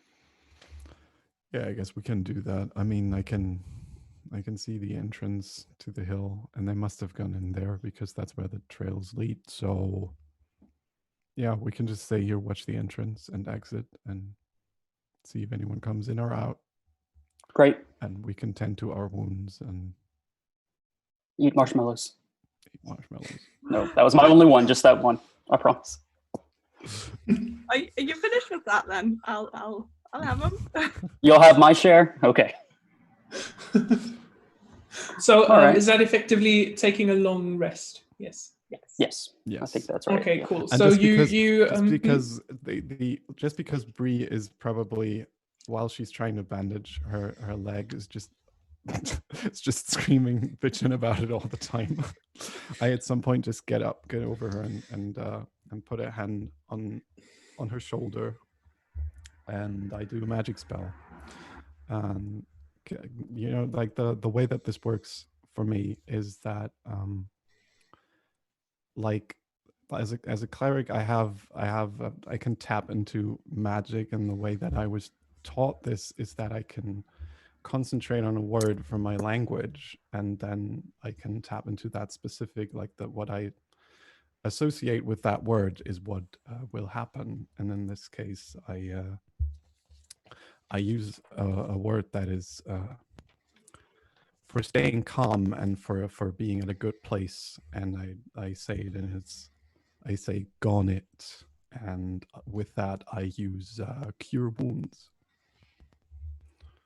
And I will not roll for that because with all the bonuses I get, I will at least heal 4 damage. So there you go. Cool. And cool. now you're healed. And because you all take a long rest and take turns watching, you're completely healed anyway, all of you. And you get your spell slots back and everything. I want to hack Derek. You want to what? I want to hack him. Oh, okay. Aww.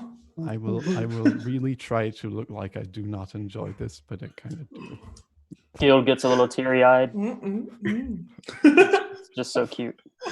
Making friends. Yeah. Cool. So yeah, you arrived there and took control of the marshmallows at around 3:30 p.m.ish. So you're I was gonna add, also you see me writing in my tome, adding something. And then putting it back in my bag and laying on top of my bag. Nothing really. What? Halfling around. Okay, I think you. Halfling I'm sorry. I think you need to put your headset back on, Enna. Yeah. Sorry. You're gonna have to repeat that. You're all well rested, and it's round about midnight-ish by now. Can you hear me better? As you all wake up. Yes, much better. Thank you. Okay, I was just pointing out there's a particularly stealthy halfling around that has a healed leg now. So I'll be careful who you show that Tom to. Oh yeah. Yeah. That's why I'm lying on it. Sorry. That just gets like a really disappointed look from Bree. Very disappointed.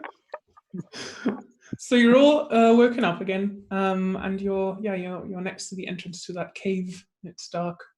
Night is beautiful. Did anyone actually watch the cave while we rested? Yes. You did. I mean, you didn't all rest at the same time. You took turns again. That's what you always do. Because you're not negligent or anything. Yeah. Very diligent in what you do, taking care of the tasks that you're supposed to do, Plus, if I'm awake, I can eat more marshmallows. So true. It's true. Cool. What do?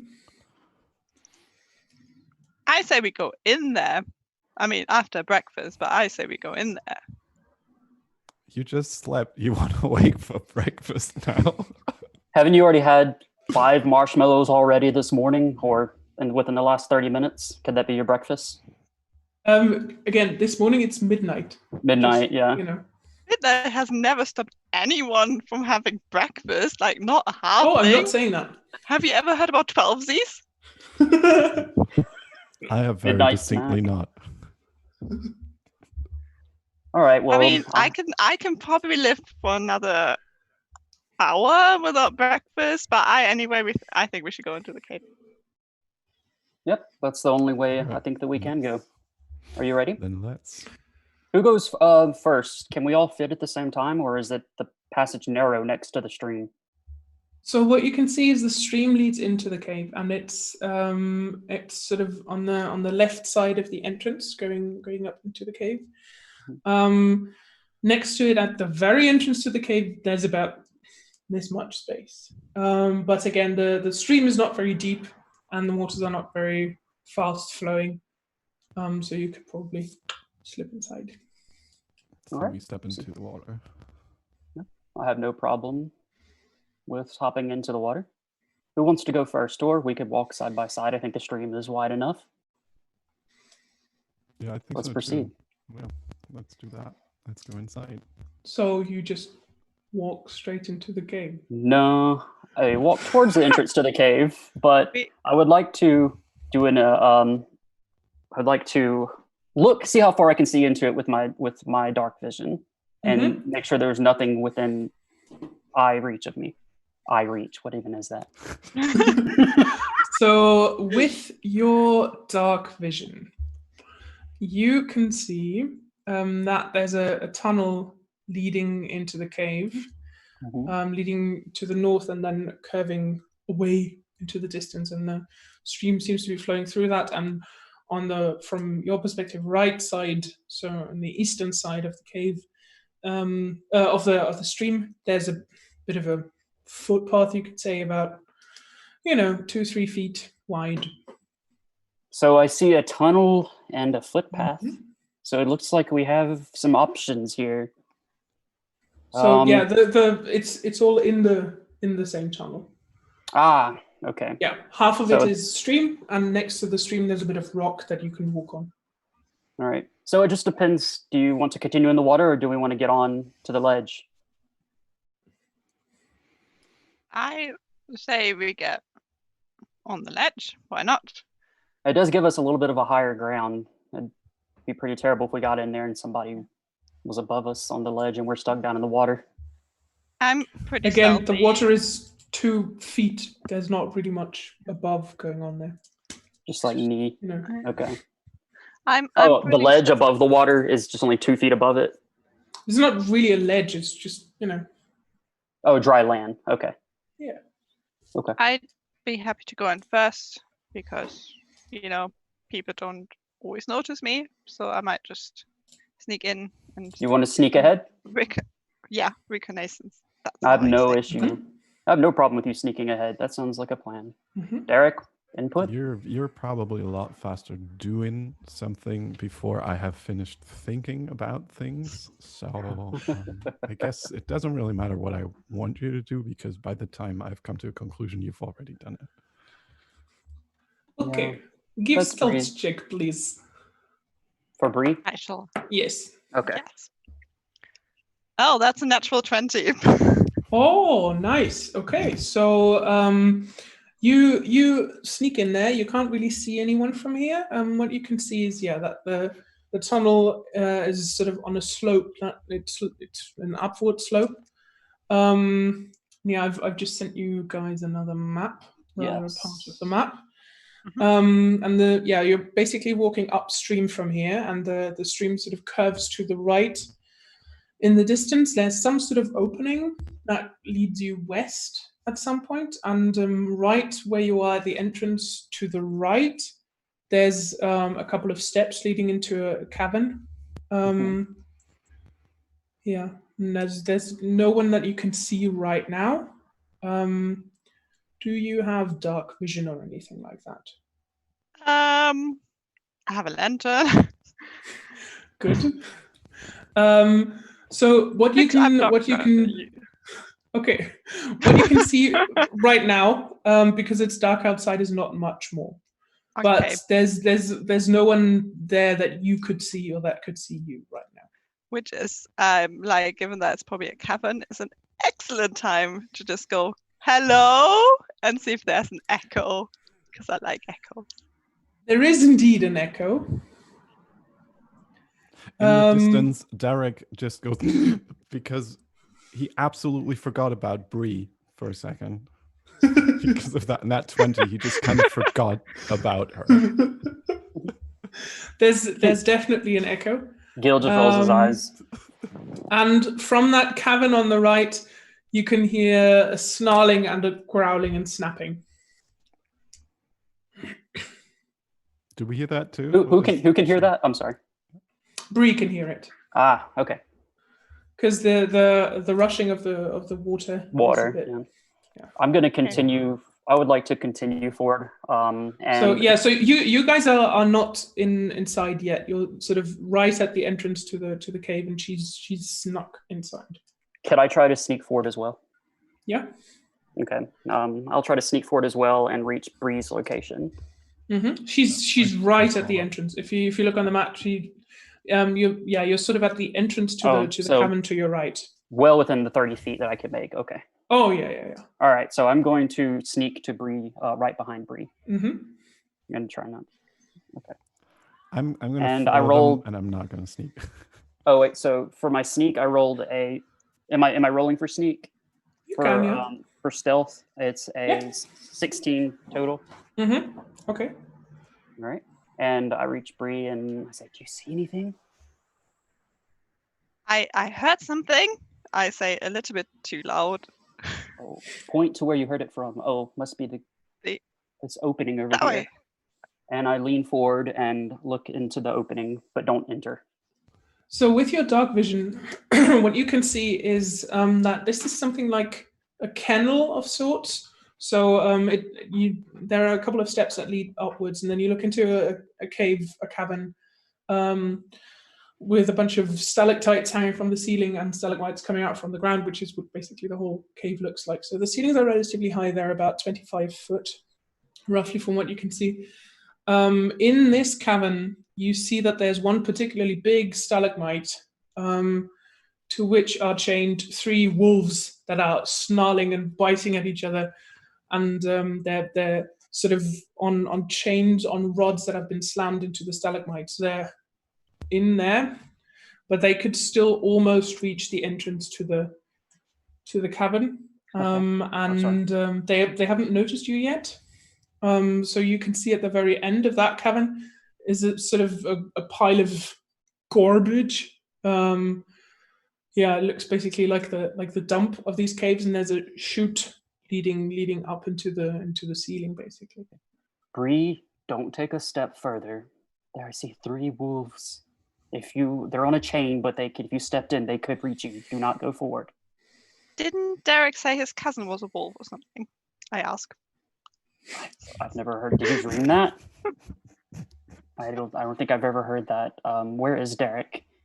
Where is Derek? I kind of turn around and look behind my shoulder, and it echoed. I follow you, but I just kind of stoically stayed within the water and just came over to you. I didn't sneak or anything. I just came over. Okay, and I just turned to Derek and said, what I just told Bree, I can see there are 3 wolves in this cavern here, and it looks like some kind of dump and a chute leading into the dump. I can't see anything of value. Do we want to investigate? I do not do well with animals. I think I want to investigate, yeah. I mean, it's just wolves. What like, can't be worse than if you like dogs, right? I mean, I like dogs. Well, I mean, this isn't going to be your average hound dog. They're much bigger. Can I have a look at the wolves? All the more to cuddle. You can, you can have a look at the wolves. And just give me a nature check. Nature? Animal handling? Is there animal handling? There is such a thing as animal handling. If you wanted to roll for animal handling, you would have to do something with them. I see. You'd have to handle that animal. Sorry. Yeah. Handle that animal. Yes. I mean, I kind of do want to. I mean, I can just investigate the wolves or like do a nature check. Careful. That's a 14. They're wolves. Cool. And they're not happy to be there. They're really aggressive wolves, and they will probably try to attack you if you try to enter that cavern. Which Bree probably does. Oh. Bree, no! So the wolves stop fighting with each other, look at you, surprised for a second, because they realize you're no goblin. I mean, I've only just taken like 1 step in, so... Oh, yeah. And they start coming towards you. Okay. Are you within reach or are you out of reach? I don't know. I only stepped like 1 bit into the cave. You tell me. In that case, you are just out of reach. Where are we? Yeah, right there. What do you do? I just cackle as they come towards me. Okay. Okay. You can you can see them pulling on their chains aggressively. Bree, that chain could snap at any moment. Get out of there. Back out. Good. Doggy, good. Good, doggy. Okay, I cast Mage Hand, or I cast Mage Hand, which it's a cantrip which allows a hand to appear 30 feet away. And towards the back of the cavern, I start snapping the hand and hitting it on the ground, trying to distract them and get their attention back towards the back of the cavern. Do they have to make a check of any sorts? Whether they see it? It doesn't say. How big is the hand? How loud is the noise of the hand? Do you mind if I like read what it says about it? Is that okay? About the nature? Okay, maybe another time. All right. I mean, right. No. It says a spectral floating hand appears at a point you choose within range. The hand lasts for the duration or until you dismiss it as an action. The hand vanishes if it is ever more than 30 feet away. You can use your action to control the hand. You can use the hand to manipulate an object, open and unlock door, container, stow or retrieve an item, but you can't attack using the hand. Bree turns around to the guys and goes like, "Guys, did one of you do that?" Okay. So you want the hand to do what exactly? To pull on their. You know what? I want the hand to pull on their leash, tug back a little bit to make them see if they'll turn around and ignore her. Okay. Give me a strength check. Ah, good. That's a good idea. That's why you're the DM. All right. 12 total. So you tug on the chain, but all that does is sort of get the collars more into their throats, which makes them more hungry. Yes. Okay. and they keep tugging on their chains. So the chain is going to break any moment now. Do we want to get out of here, or I can put these guys to sleep. I can try to put them to sleep. It'll use up some of my magic, though. I would rather like to get out of here. Okay, so you don't want me to put them to sleep? How many dogs did I say? 3 or wolves? 3 wolves. 3 wolves. Ooh. I probably couldn't put all 3 of them to sleep anyway, but if one does break loose and try to follow us down the cavern, it would be 2 less if I can put them to sleep. Are you willing to fight them? 5 seconds, and I cast. I mean, Bree is just kind of looking in her vast dress for any dog snacks. All right, I'm going to try to cast sleep. Mm-hmm. It's 90 feet. Can I? It's kind of complicated. I'm sorry. Okay. It's like Go ahead. 90 feet, and it's 5d8. It's the total of the 5d8 equals the HP of creatures affected in ascending order. So you start with the lowest creature, and if what I have is matches or is above that, he falls asleep. Go to the next creature with the next highest one. If I have what matches, if I have what left over, it matches or is above that, falls asleep, and so on. So I'm going to roll a 5d8. So you've got a total of 5d8. Right, and then it kind of spreads amongst them to see if it can go above their HP. Okay, can they make a saving throw of some sort? Let me check real quick and see if it said that. That's a good question. Sorry. It says, sends creatures into a magical slumber, roll 5d8. The total is how many hit points a creature's spell can affect. Creatures within 20 feet of the range of you are affected in ascending order of the current hit points. Undead creatures cannot be affected. Starts with the creature who has the lowest current hit points, and each creature affected by this spell falls unconscious until the spell is end. The sleeper takes damage, or someone uses an action to shake or slap them awake. Okay. Cool. Yeah, roll 5d8. Okay.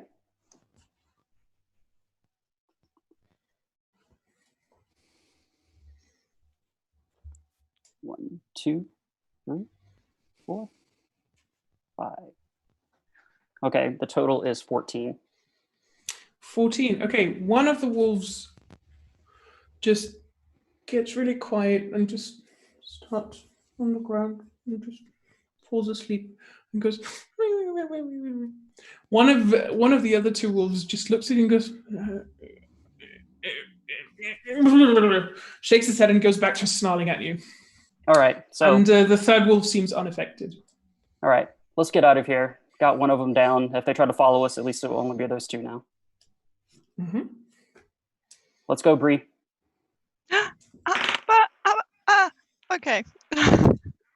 So the other 2 managed to get their chains loose from the stalactite, and they start attacking you. What? No way. Yes, way. A roll, a 4, another. Oh, hang on. I got to mark off that I used one of my spells. Okay, or I'll forget. You won't forget, though. Okay, so roll 12. for initiative. Haha! I got a 4. Haha! Mickey Mouse. Oh, that's great. I got an 8. I got a 12. Good luck, guys. 8. And what did you roll again, Grant? Sorry. It was a 4 total. A 4 total. Yep, 2 plus 2 equals 4. In that case, Fran it is wolf number 1's turn. Okay. Yeah. It comes running at you, and it bites. It tries to bite Bree because she taunted him earlier. Taunt him? Yeah, he snaps at you, but you take a step backward at the last second. Next is Bree. Bree has spontaneously decided that she's not such a big fan of dogs anymore. Imagine that. It's weird, right? So she has somehow found her short sword again, and given that the dog is the wolf is quite close to her, she just takes a wild stab at him, not particularly targeted. She just goes, "Ugh!" Okay, stabbity stab.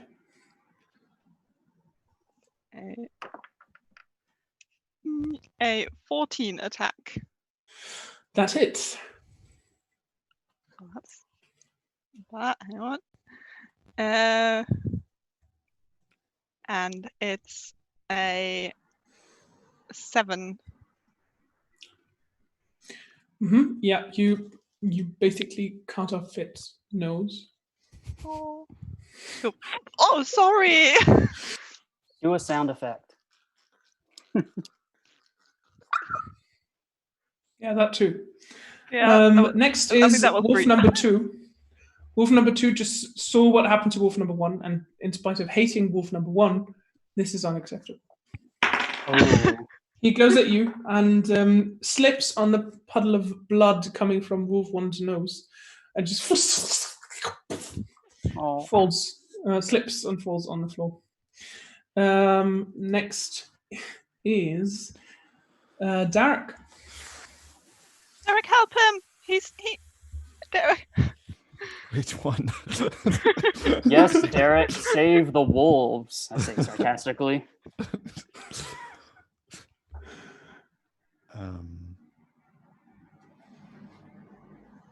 Well, I am very undecided what to do. Am I already in melee range? You can get into melee range very easily. Okay. Note to self. I don't really want to use my Warhammer, but seems like a moment for a Warhammer. For a guy with a shield and a Warhammer, so I try to shield Bree and kind of step forward, push her out of the way so that I am between her and the wolf, and I take a swing at the wolf with my Warhammer. Okay. Swing away. Swing away, swing away, swing So away. I rolled an 11 plus a 4. That makes 15. Yeah, that hits. Oh no, that poor wolf. That hits with a 5 plus a 2. How do you want to do this? I hit from the top down, right, basically on his snout. And so on his non-existent snout. Well, I thought he still had the rest, and I still kind of hit his head, and he just smashes straight into the floor, basically. Why, yes, he does. That wolf is not dead. And no nose. Next is Gil. For the wolf that is still alive, I'm going to cast Ray of Frost, my favorite cantrip. So let me roll for this first, and so it's 15 out of 20. Yep, that hits. Clearly. And let me roll my 1d8. Hang on, sorry. And it does 8 damage. Yeah, that was... You've basically frozen not the wolf himself, but the blood on the floor in which the wolf had slipped. So it is now basically glued to the floor and can't get up. Oh. Yeah, and it's Bree's turn. How big are the wolves in relation to me? They're wolf-sized. I don't know what that means. I mean, how big are you? They're the size of wolves. They're like very small. They're like very they're the big size dogs. of like 40 loaves of bread. That's about how big they are, about 40 loaves of bread. Yeah. Think German Shepherd, but So tiny are they bit bigger. not bigger than a halfling? I mean, wolves are larger than they'll come up to probably your nose, just standing, right? Probably. Okay. But not bigger. Yeah. About your size. You could ride them. Yeah. Like a horse. They're large. That's an idea. But he's on his side right now, right? Laying down, stuck in the blood. Yeah. It's frozen to the ground. by Did he blood. take damage from that as well? It should have. Okay. Oh, well, yeah, it did. It did. Okay, it took the 8 It damage. did. Okay, I was just Yeah, making it sure. took 8 damage. Sweet. It has But it's frozen What- paws. what do you want to I do? mean, I mean, I think Bree has assessed the situation and goes, she can't ride on that thing. It's on its side. It's also frozen, a bit damaged. She's just sulking that the dogs don't want to play with her, and like what Mhm. Derek did to that wolf is not okay. Derek. Okay. Next is that wolf's turn, and it tries to free itself from the blood ice, which it does. Yeah, causing substantial amounts of fur to stay stuck to the floor. That wolf is pissed, and because and because Gil is the one that hurt him, he's going to attack you. But he's basically too weak, so he just snaps at you and growls at you. Next is Derek. I mean, I could, because Bree is so mad at what I did to the first wolf. I could somehow try to do something with that wolf that is not hitting and hurting him. You could do that. I could. I can. No. Does that? Would it make sense to try to actually treat it as a dog and try to like grab it and have it sit down or something? Or is it too pissed to do anything? If I would, I mean, you handle it. can try doing that, but you would need to roll a really good animal handling for that, because otherwise it's going to bite you. It's suffering. If you get your hand close to that wolf, it's going to bite you.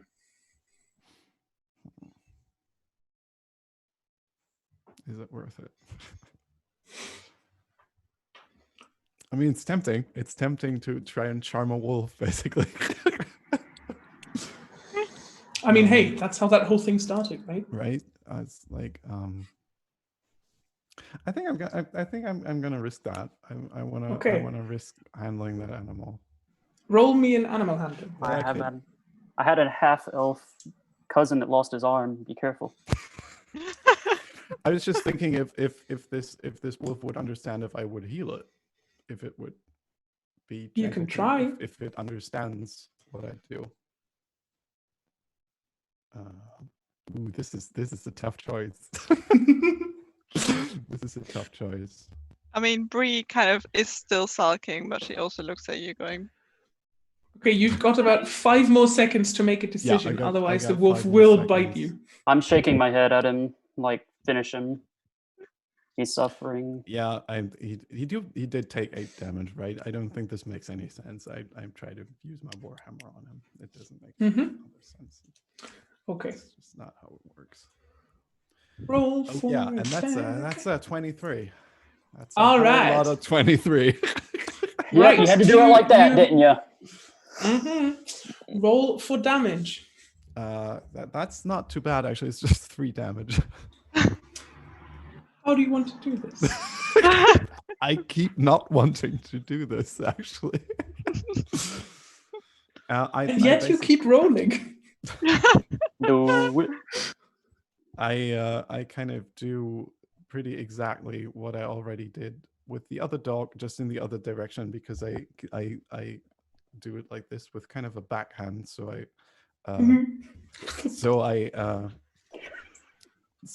managed to hit him like under the like somewhere in the throat or something, and which usually wouldn't be too bad, but I hit it in a bad angle, and so I kind of just crush his neck, and he just Its last second is spent looking at you and going,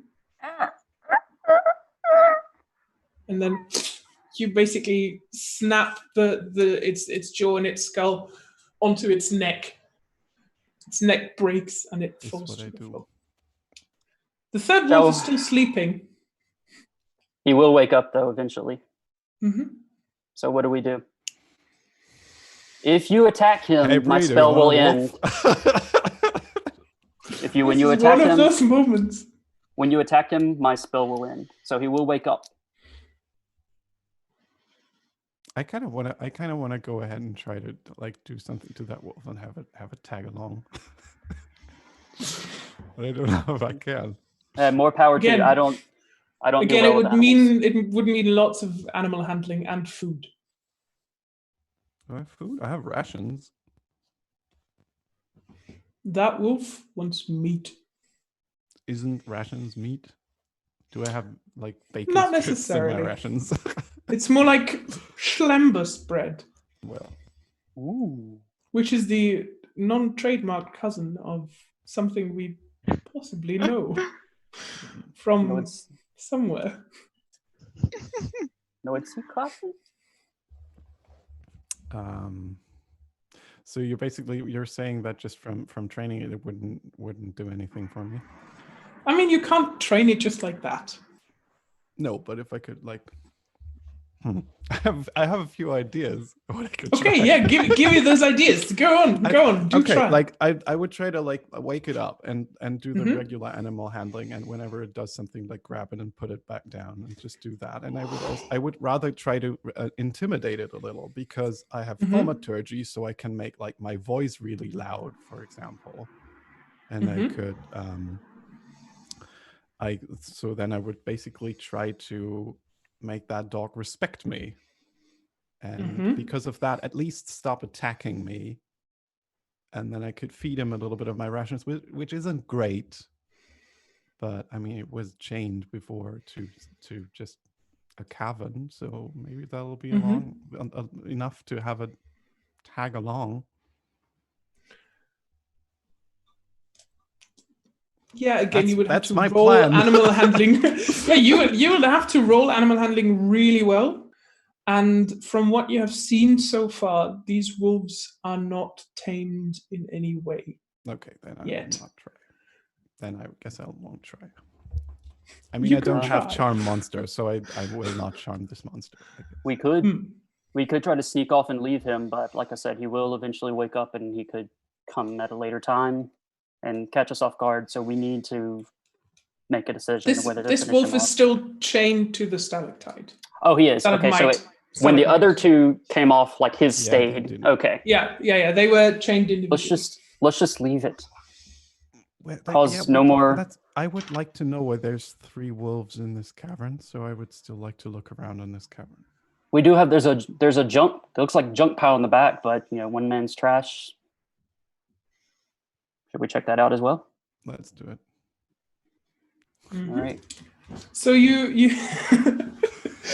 you go over to the trash pile. Well, you want to investigate it? Roll investigation. I do. Who said it first? One of you. Okay, yeah. I do it. That's not a 20. That's a 20. That's a 12. Yeah, this is junk. This is pure junk. It's lots of animal bones, some of them charred, so it looks like this is just basically the bin of whoever's living here. Because what you can see going up the wall, there's like a crack, a fissure in the rock, which is like a chimney that just goes up and leads somewhere. I walk up and say, Bree, could you fit in that? I can well try.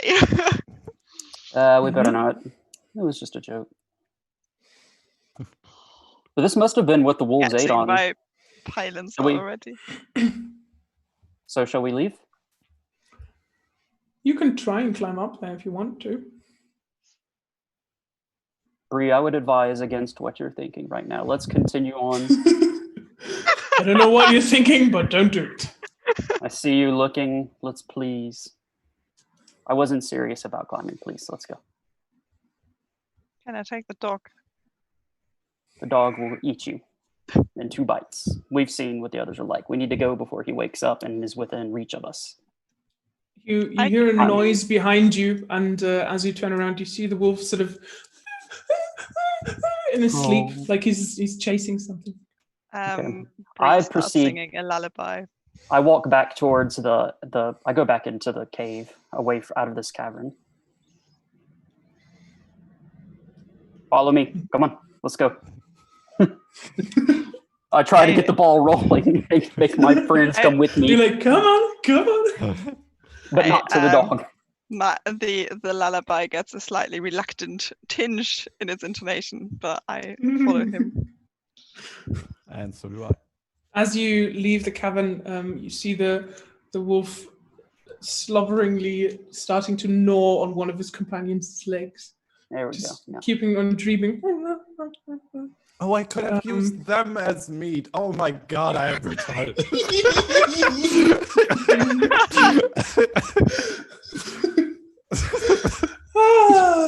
God damn it. Wait, no. Actually. Oh, I could have used them as meat. It's one of my favorite phrases from tonight. Damn it. I even would have had a good spell to do all this. So now you're back in the sort of central way with the little stream that to your right slopes uphill. Mm-hmm. And to your left is the streams entrance. uphill. No, it comes from up there. I check for magic. Geography, no. An enchanted Physics, stream. no. Bree's not I mean, good at actually, math or physics, and her nature check is awful, but this is mysterious. I do have detect Yeah, magic. no, the stream flows down the hill out of the cave, Cavern. where you can, I thought the stream. you're right. You said the It's stream up went there. in the other direction earlier. What? It flows out of the stream, so to the south. Yeah. You're standing at the entrance of that cavern now. So if you go to the right, you're going uphill and upstream. All right. Yeah. Well, I guess that's what we're doing, right? Derek, did you want to So. take the lead again since you have the shield? I can see better, but you have the shield. And I turn around to him and I say, dude, I'm a dwarf. This is a cave. I can see just as well as you can. Is that true? Yes, it is. Roll for... I can see nothing, so I'm not going to go first. Yeah, from here on out, if you go further into the cave, Bree, you would need some sort of artificial light source to see. Okay. Otherwise, you will have disadvantage on attack rolls and on basically everything that you do. Okay. Guys, it's just dark. hang on. And I kind of go through my backpack again and find the lantern that I scavenged from the goblins earlier. And takes me a bit of fumbling around, but I light it eventually. And obviously, like, holding it straight into the other guys' faces, just blind them inadvertently. Can we leave her with the wolf? She... I consider again. Let's split the party! Because it makes sense right now, I do have this question that I asked you before, and which answer I didn't really understand. If I have a spell that, if I have a prepared spell right now that requires a material that has no gold cost, as in the handbook, can I switch the required material that it gives there for my holy symbol and use my holy symbol instead as the material? Because that's how I understood this. Is that one of your spells that you've got, that you could choose from, that you've got prepared, basically? One of my cantrips requires a material. Mm-hmm. And one of my prepared skills as well. One of my I'm going to say spells. I'm going to say because you've got that one equipped of sorts, you've got all the material that you need for that spell. Because I do not, as of the list of my equipment. You've got your holy symbol, and that means you can do the spell. You've got it prepared. Okay, so basically I was thinking, for example, for blessing, I would need holy water, but I don't have holy water. I'm telling you right now, okay. It's one of your spells. You've got them prepared. You can use it. Okay. I do not wish to right now. I don't have to, but it was something that came up in the other. Well, I could have cast light. I could have cast light. I could cast light on the lantern if she wouldn't have been able to put it on. But she was. So. Like why Derek has his long internal monologue of whether he can use a spell or not, Bree just gives him a really exasperated look. So you just see how the roles have turned. So yeah, you're standing there in the cave with the lit lantern. What do? Where go? Upstream. Upstream. Cool. Just let's... After about 20 feet, you see to your left that there's an opening there. So if you were to cross the stream, you could cross into a sort of different a nook, cave, cavern, a nook. Ooh. Yeah, you can see a bit of rubble on the floor there. Yeah. Rubble. Yeesh. Can everyone see this? Can I see it as well? Yeah. Do we want to cross and check out the rubble? Do I see anything particular? Do either of us? Can we investigate from this far? Or do we need to get closer? Like among the rubble. You see that there's rubble in the passage. Okay, that's I agree to go there because I mean we're looking for a person, so we kind of have to check every single cavern that we come across because they might be in there. And because they were abducted, we probably they won't shout at us or something. So. Okay. So you try to climb. You try to enter the passage. There's lots of rubble on the floor. Which means this is difficult terrain, so you only have half of your movement. Also, you start climbing the rubble, but because all three of you are doing it, you can feel the ground sort of starting to slip under you, and the rubble gives way, and you all make a dexterity check. I thought it was just Toby going. My bad. All right. Dexterity check is so D20 plus dexterity bonus. 17. Yeah. 17 as well. Hang on, I just got it. Bree just takes a moment. That's a 19. You are all basically swept on a wave of rubble back into the cavern with the stream, which is now sort of half blocked by the rubble, and you all take 2 points of damage because you're rushing in there. Ahead of you, further into the cavern, you hear someone shout, "Oi!" Bree shouts back, "Oi!" Nothing in response.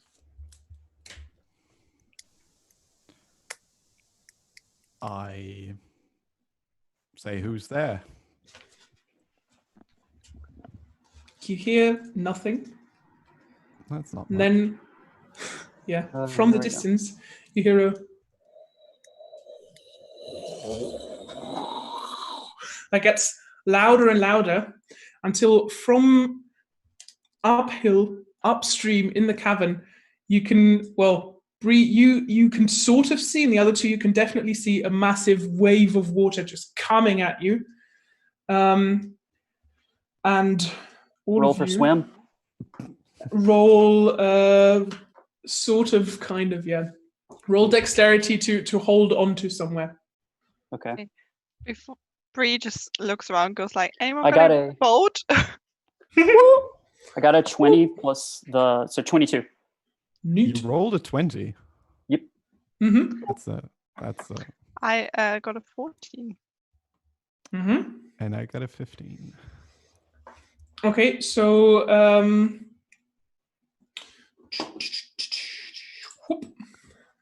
Gil, you managed to grab a stalagmite on the side of the cave and hold on to it for dear life.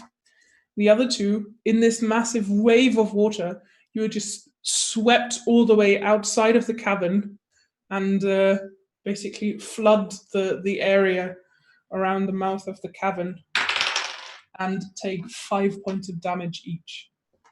Me too? No, you don't. Okay. I kind of feel like because of his nat 20, he should have kind of saved us too or something. It's Just just like, grabbed all 3 of us as well. How many? 5 points. 5. Oh no.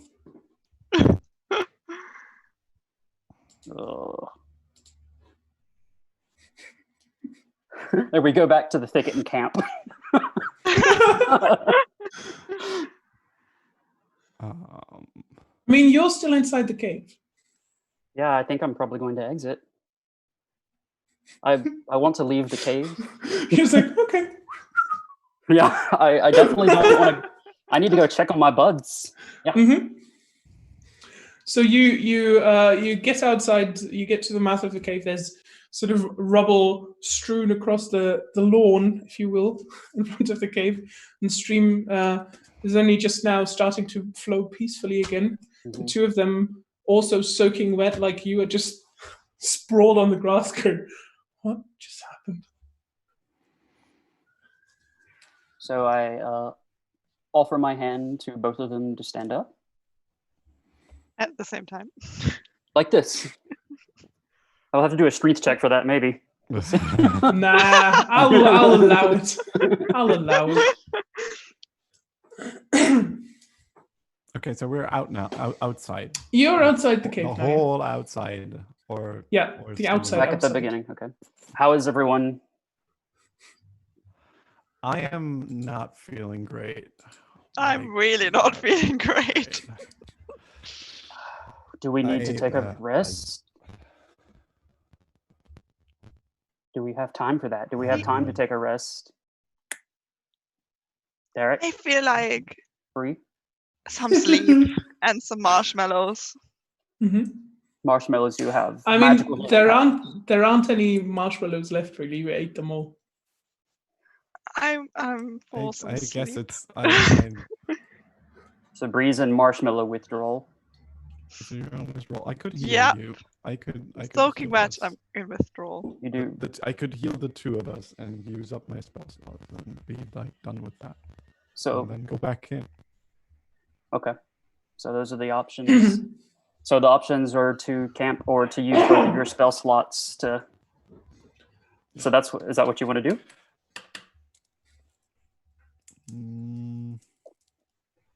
Yeah. We don't why know not? what we're gonna face. We heard a voice, right? So if we Right. camp for 8 hours now, then this voice will most probably be gone. Right. So, It will be more than likely, I would, unless there's. I would like to heal both Bree and myself. Okay. Using Cure Wounds on both of us. And I kind of touch my own shoulder, and I touch her shoulder, and I say "Gone it" twice, and I heal. Wait, this is going to be difficult. A bit of a stone smile going on Bree's face while he does that. I heal for 2 plus, for 3 plus 5 plus 3. So for 11. That's my, no. 3 plus 5 plus 11. And that's for myself. And I heal Bree for 7. That's not a good roll, but at least. Sorted! Oh, it's definitely a good roll for you guys. The stone smile merges into a very bright smile and some mad flicker behind Bree's eyes, and she's ready for action. And she wants to find the oi guy. Oi guy. I mean, she says it like that. I want to find the oi guy. Okay, I do too, actually. I just have to mark down that I used my spell. Okay. Meh. Yeah, I'll tag along. So go back in. Yeah. Bree, you're probably going to have to light your lantern again if you want to. Yes. Gil and Derek, you can see fine in the dark. So, going in, of course, not to overstate the obvious, but they know we're here now. So I guess, be extra on edge and careful because it's a bottleneck. They know exactly where we're going to be. So, ready when you are. All right. What happened? What happened to that cavern with the rubble? And like, can we now go there, or would the same? Is there still like a wall of rubble? Would the same thing happen again? Imagine if it happened again and another wave of water washed us back out. The Oi guy is clearly ahead, so I vote that we just go ahead because I want to meet him. He had a very pleasant voice. I vote that we leave the rubble. Well, I would like to hear if it's climbable for one person. But we'd have to. So you go back in. You see that there's a considerable amount of rubble less now. You could probably try to climb it. No. I vote no. I don't want to. I don't think.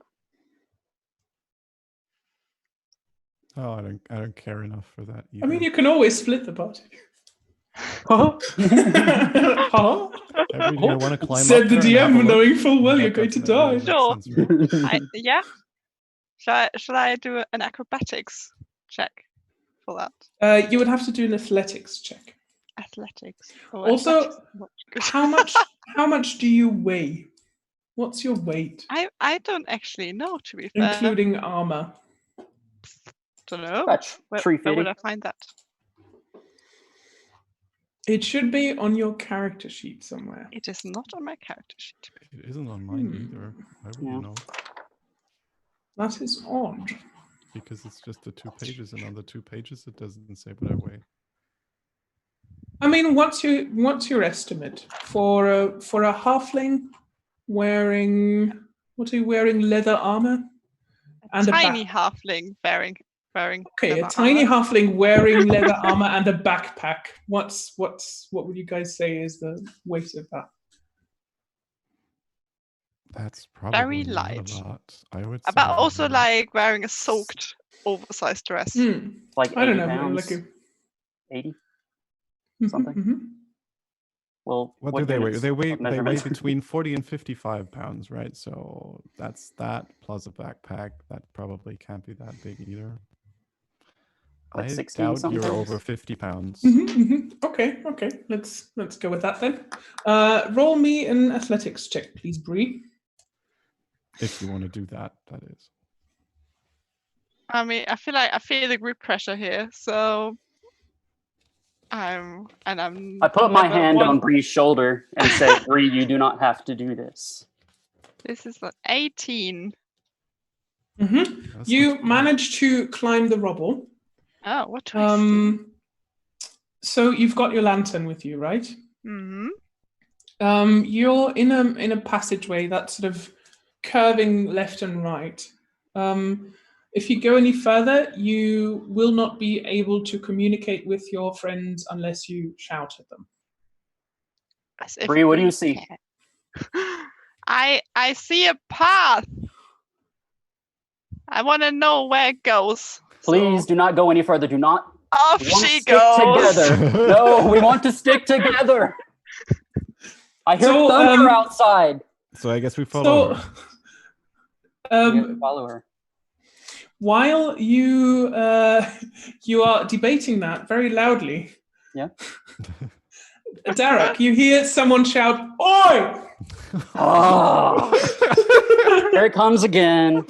You can decide what you want to do. You've got enough time to decide what you want to do and where you want to go. The other wave, where did it come from? Did it come from upstream, or did upstream. it come from in the... No, it came from upstream. He's signaling someone to release another wave. I'm running towards the exit. And I'm trying to go... No, I would try to go after Bree because I would hope that the wall of rubble would like defeat the wave. Because I think we're too far in to outrun the wave by running to the exit. I think it's better to go after Bree. I'm going to do a countdown. 5. I'm running after Bree. I'm running up there. I'm running for the exit. Okay, you're running for the exit. Derek, give me an athletics check, please. Also, how heavy are you? I was just looking that up. So my athletics check is a 21. And I don't know what a hill dwarf is like. So a hill dwarf, any dwarf really. Come on, give me an estimate. Grant, I'm going to say that Gil makes it out of the cave just in time. Okay. So you stand next to the entrance of the cave and just see the wave rushing out. Okay. Derek, because you rolled really high, I'm going to give you that climb up the rubble. Just about as you hear the water, you make it over the top of the rubble, and you're basically doing a roll. What's it called? A tumble. Roll. You basically, you do a barrel roll. I use my shield to. I use my shield to slide down on the other side. Nice, cool, and you sort of land on the ground in front of Bree. All right, I'm going to proceed back into the cave as quietly as possible. Mm-hmm. What do you guys do? Bree and Derek. I look at Derek surprised, go like, "You're here!" And I equally surprised answer, I am. All right. Shall we go explore? And I kind of tried to help you up, but then you're actually too heavy to help me up, so I just fall upon you.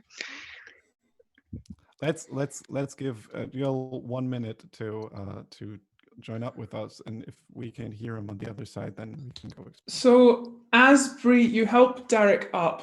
Well, Derek, because the lantern, because Bree, you put the lantern down onto the floor. Derek, you can see, being not blinded by the light. Behind Bree, there are 3 goblins entering this passage now. And they are coming for you. They know that you're here. Cute. Yeah. Roll for initiative. Yeah. How about that?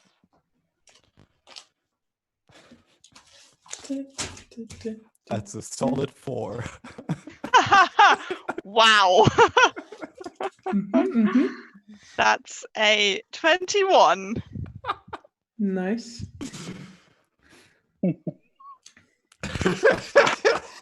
All right, I was just thinking of a situation in my head, and it was not good. Okay, all right. It'll be fine. Okay. It'll be fine. We'll be fine. We'll see. I mean, seriously, what did you expect? You walked into the hideout going, "Hello!"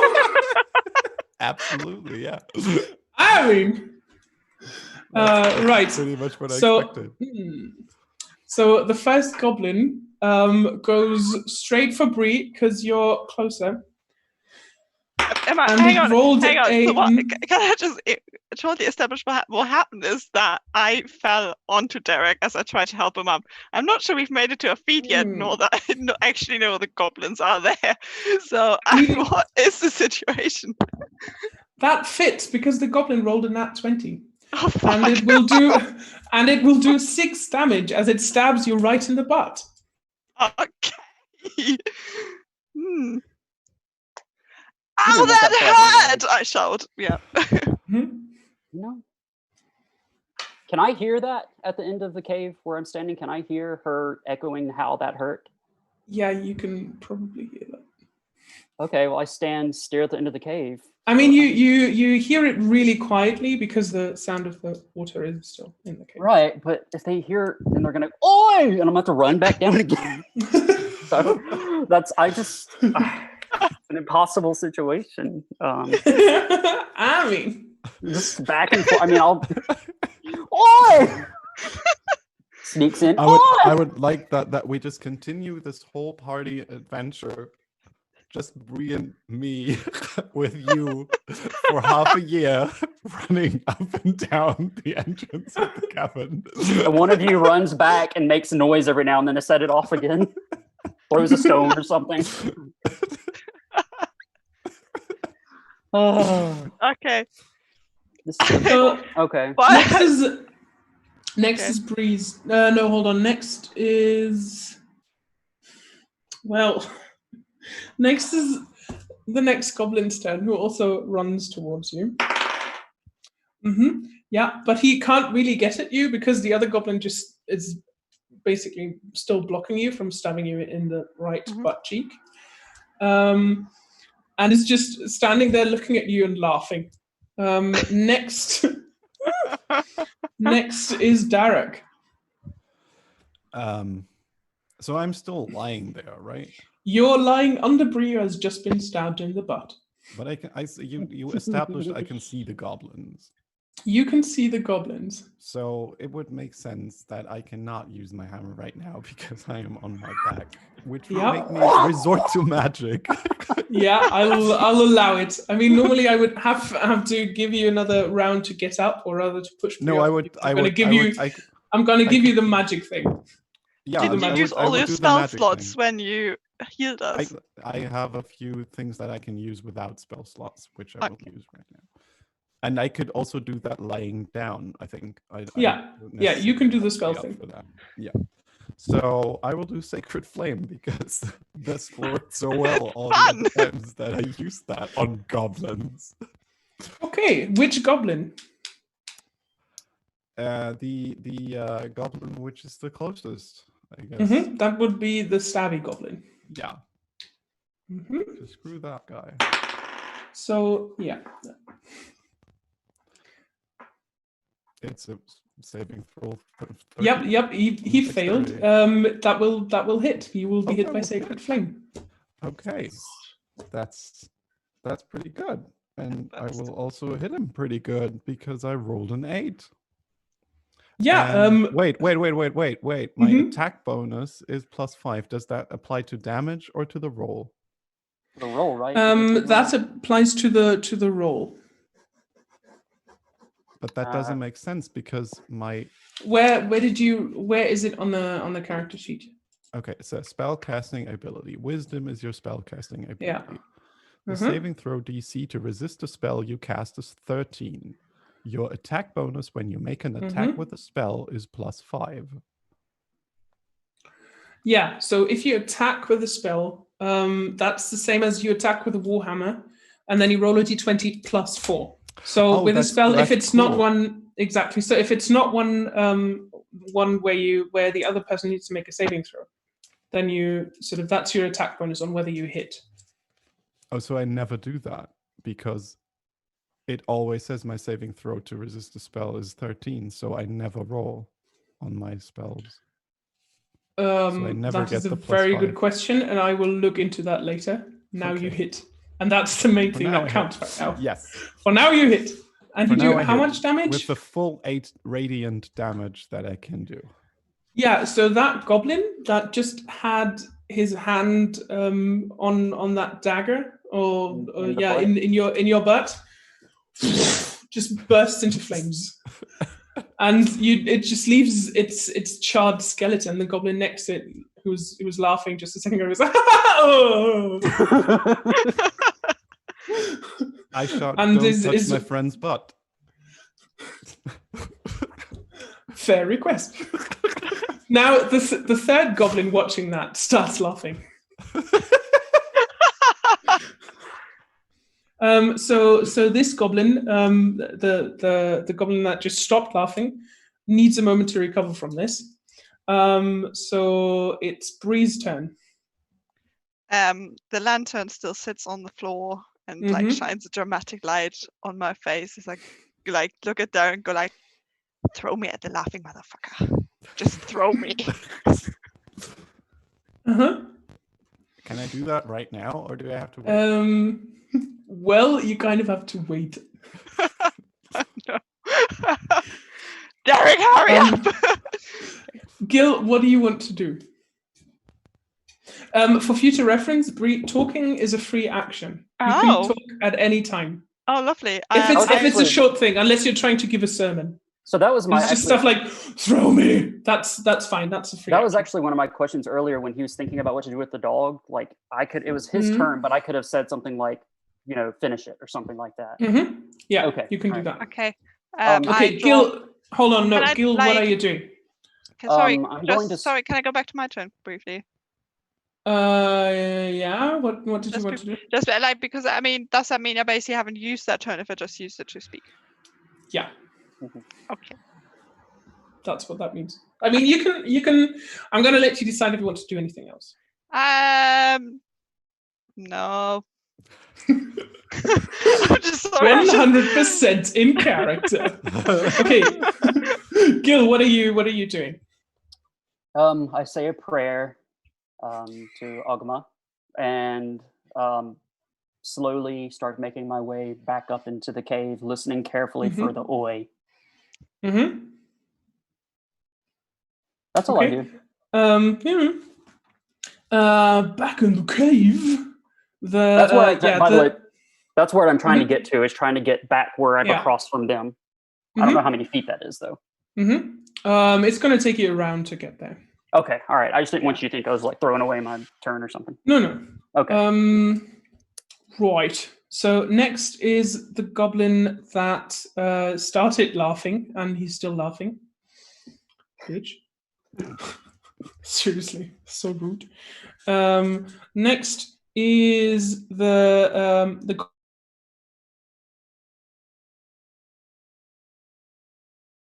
just being burnt to a crisp. He has no idea if he wants to attack you or run away, because probably death at either end, if that's the kind of thing you can do. So it's Darek's turn now.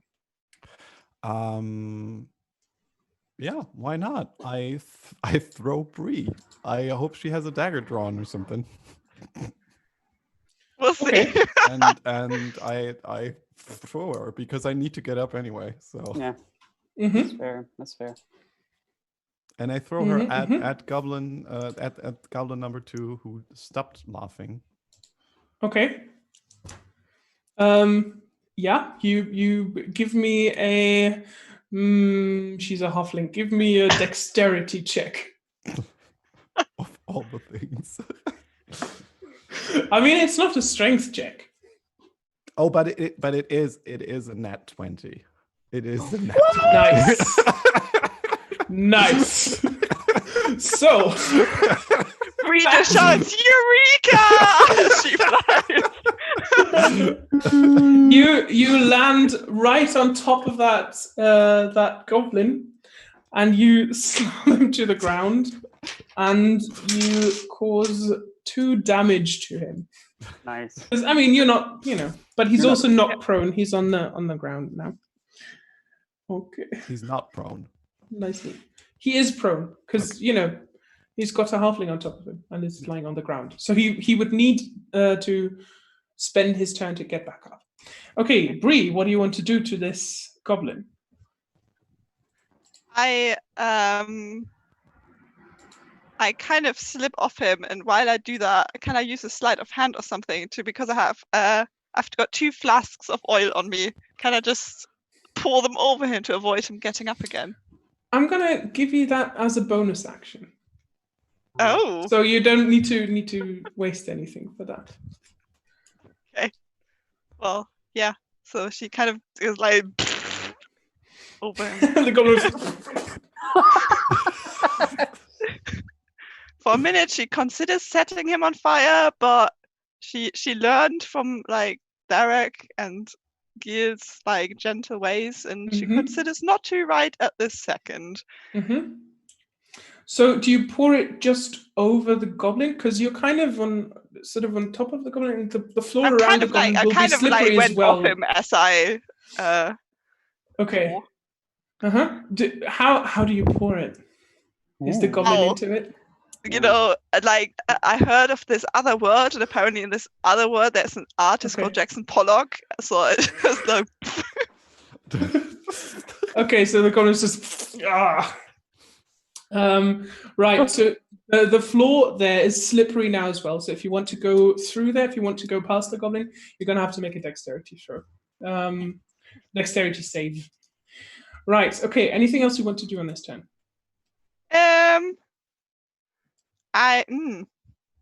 What's the other one? Is he still laughing? No, he's still recovering, isn't he? The other one's still laughing. Yeah, the other one's still laughing. Oh, the other one's still laughing. Yeah. I don't know.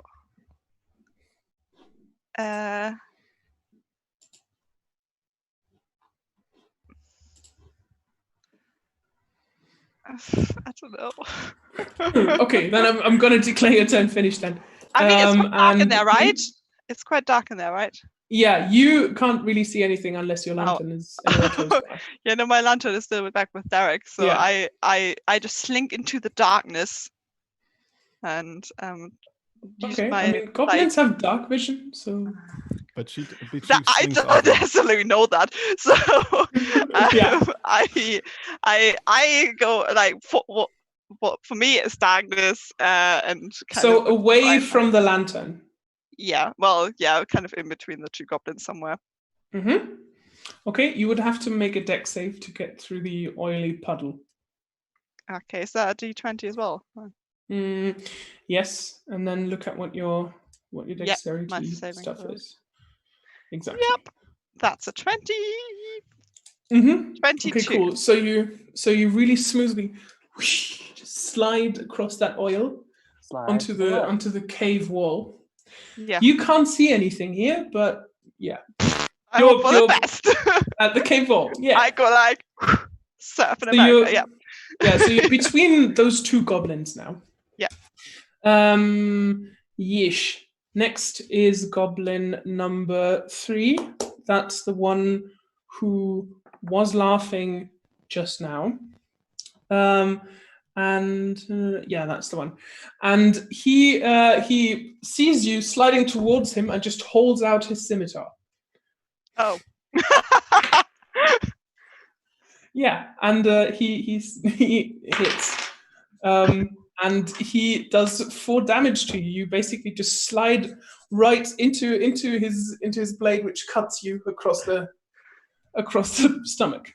Okay. And yeah, so does all that 4 Derek damage to you. Goes like, Derek, I'm really sorry. I think I should have done this. And I'm dead. Okay, you're not dead. You're unconscious. Okay, I'm not dead. That's important. But I'm now at -1. Okay, So- that's fine. That's fine. Okay. So that goblin thinks that you're out. And that was his turn. Next is the other goblin in there, who's trying to get up in the oil and rolls with disadvantage. Yeah, he cannot get up, but it looks really like it's like some fancy dance from the 60s. Weird stuff. Next, Gil, what are you doing? I'm still proceeding. Still not my turn. Well, he's not technically in initiative order. Next will be your turn. Okay, so Dude, I just want to give you assistance. I'm trying to get up there. Yeah, so I want to hurry up and proceed to directly across the stream. I'm on dry land. I'm not like in the stream, so I want to proceed directly across to where I can see into where they are. Okay. And which goblins are where and how many? And so there's one on the ground who's slipping and sliding, and then there's one kind of standing back that just sliced Bree. Yep. And okay. So one of them is covered in oil. Just the slippy slidey one. I need to hurry up and get across this. If this is the way we're going, I need to get across. You can't really see them because they're a bit higher up in the passage. Okay, well I need to get across into the passage, so I guess I'm gonna have to do a which one do I roll for? Athletics? You roll an athletics check. Lord help me. Hang on, I gotta open the app again. I think the next. Okay, I need to plug in let me plug in my phone. It's not dead, but it's about to. Okay. Okay. All right, now. 17. Right, you make it up there. You scramble up there. You slide down on the other side of the rubble pile, end up next to Derek, and now is when you can see what's going on here. Okay. Is my turn over, or is that was that? I'm gonna give you a bonus action. Sweet.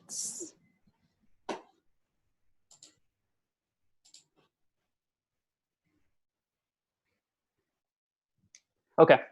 All right. So I am going to.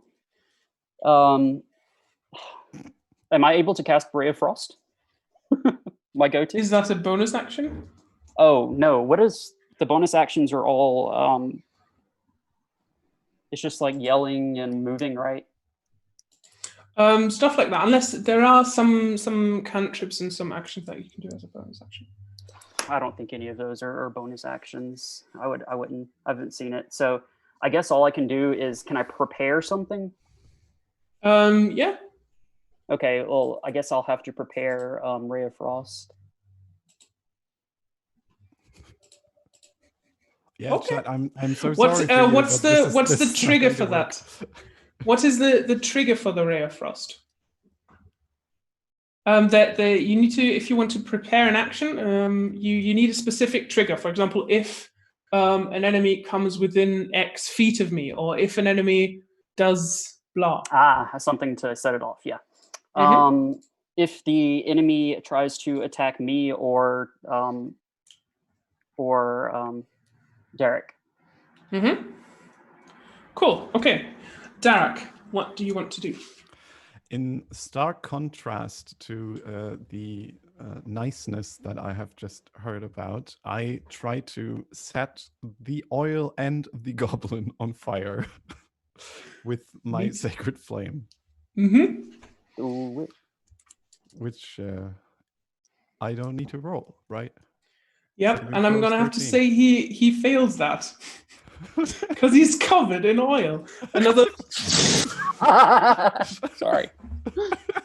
Yeah, Gil starts laughing. The other goblin is now slightly terrified. And it is. Hold on. That goblin is. The ghost of Bree feels very, very happy. No, hold on. That goblin is dead. Woo! Yeah. It smells a bit weird and strangely delicious. Do you remember how last round I was like, I never deal any damage, and this time? Yeah. So now it's Bree's turn. Bree, you're going to have to make a death save. For that, you roll a d20.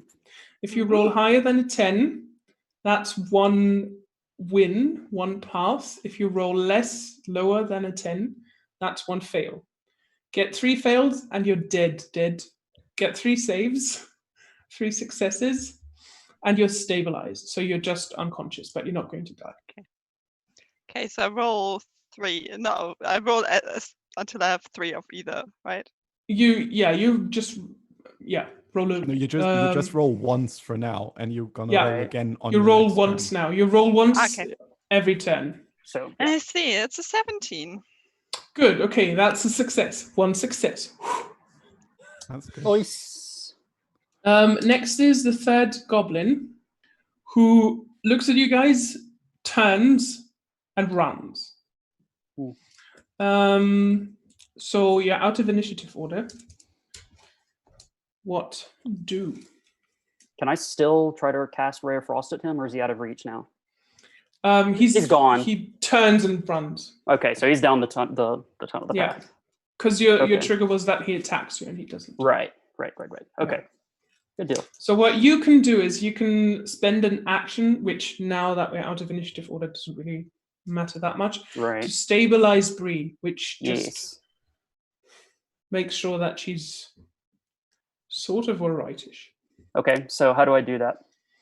You tell me that you do it. I want to stabilize Bree. Oh, thank you. Good choice. So yeah, Bree, you don't need to roll death saves anymore. You're still unconscious though. That's okay. It's like death saves are like bleeding out, kind of. Yeah, exactly. So basically you're at 0 health points. You can't really do anything, but you're not dead. Cool. Awesome. What to do? Well, I'll just lie here. I don't have. I don't either. So I guess what I'm gonna do is use my thaumaturgy and just turn off the flames because that's bothering me. I mean, the flames just they will die down eventually. Okay. There's only rock here and that bit of oil and So I guess we're gonna have to do a really great thing, which is get comfortable just in the blood and oil and sleep for 8 hours. Because there's That's- nothing else I could do. Yeah, no, we to can't help go Bree. But I don't know if you will allow Will that bring Bree back? If we just camped in the middle of the tunnel? Heal her. I could then heal her. Would, but as a DM, I'm going to tell you that you are in the middle of a cave full of goblins monsters who here. know that you are here. They're going to be And sending you have more, just killed 2 of their people. and one ran back to tell the others. I mean, Yeah. so they're going to. So that means if that's a no. That's I mean, I would strongly advise against it, What about CPR? even as a kind DM. You already did CPR. That's why she's Oh, is that at what the 0 HP stabilization and not was? dying. Mhm. I thought I was just like mending the wounds, like stopping the bleed. Well, yeah, but the Yes, heart is that's what beating. you did. That's what you did. Okay. But unconscious is 0 HP, and she's unconscious. She's basically in a coma. Yeah. That sort of thing. I have an Right. ability called Comfy. Shocking Grasp, where I can electrocute her and wake her up. I'm just kidding. It wouldn't do that. It probably send her back in. All right. So there's no ideas. I don't have any ideas. That's what I'm saying. I cannot heal her, so we could We- do Mhm. nothing right now. We have to proceed forward. I guess that's what we do. Yep. All right. So you leave her there. What other? I mean, I guess we could stay. Oh wait, I guess one of us will have to stay. Can someone? Just someone come- it's just a question. No, I just don't know how I don't know how. This is like a game Mhm. function question. Can somebody, while Yeah. she's out of action, can somebody come back and stab her again and send her back into?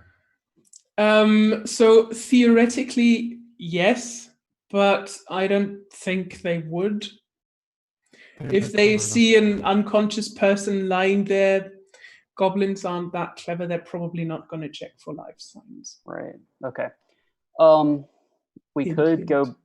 The thicket is not far away. We could go camp there and come back and heal her. But that's like way. I mean, don't that's- I don't think we can get outside because there's this wall of rubble behind us. So but I guess I we came can't over really it, go- but you can't go back. I don't know how this side is looking though, but I don't know. I don't like it. Also, it's the like goblin it- must have come from somewhere. It feels like there's like no right answer though. Like if we're gonna leave, we can leave her there. I mean, that's really our only option. Then we have to leave her there. Yep. That's Is there some kind of game, like since we're new, there's not some Mhm. game, there's not some rule we're missing, is there, where we could like bring her back? If you had healing spells or any healing potions or Potions. anything, which were on the cart actually.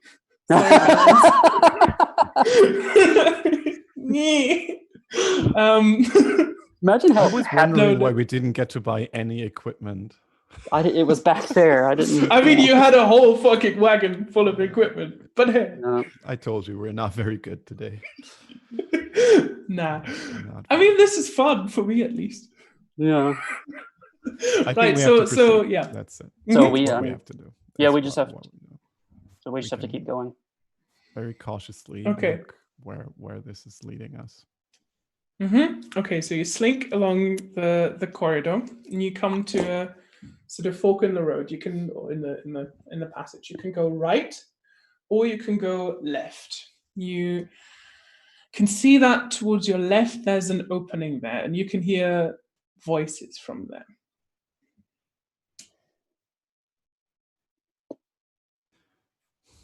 So I mean, I don't really want to alert anyone.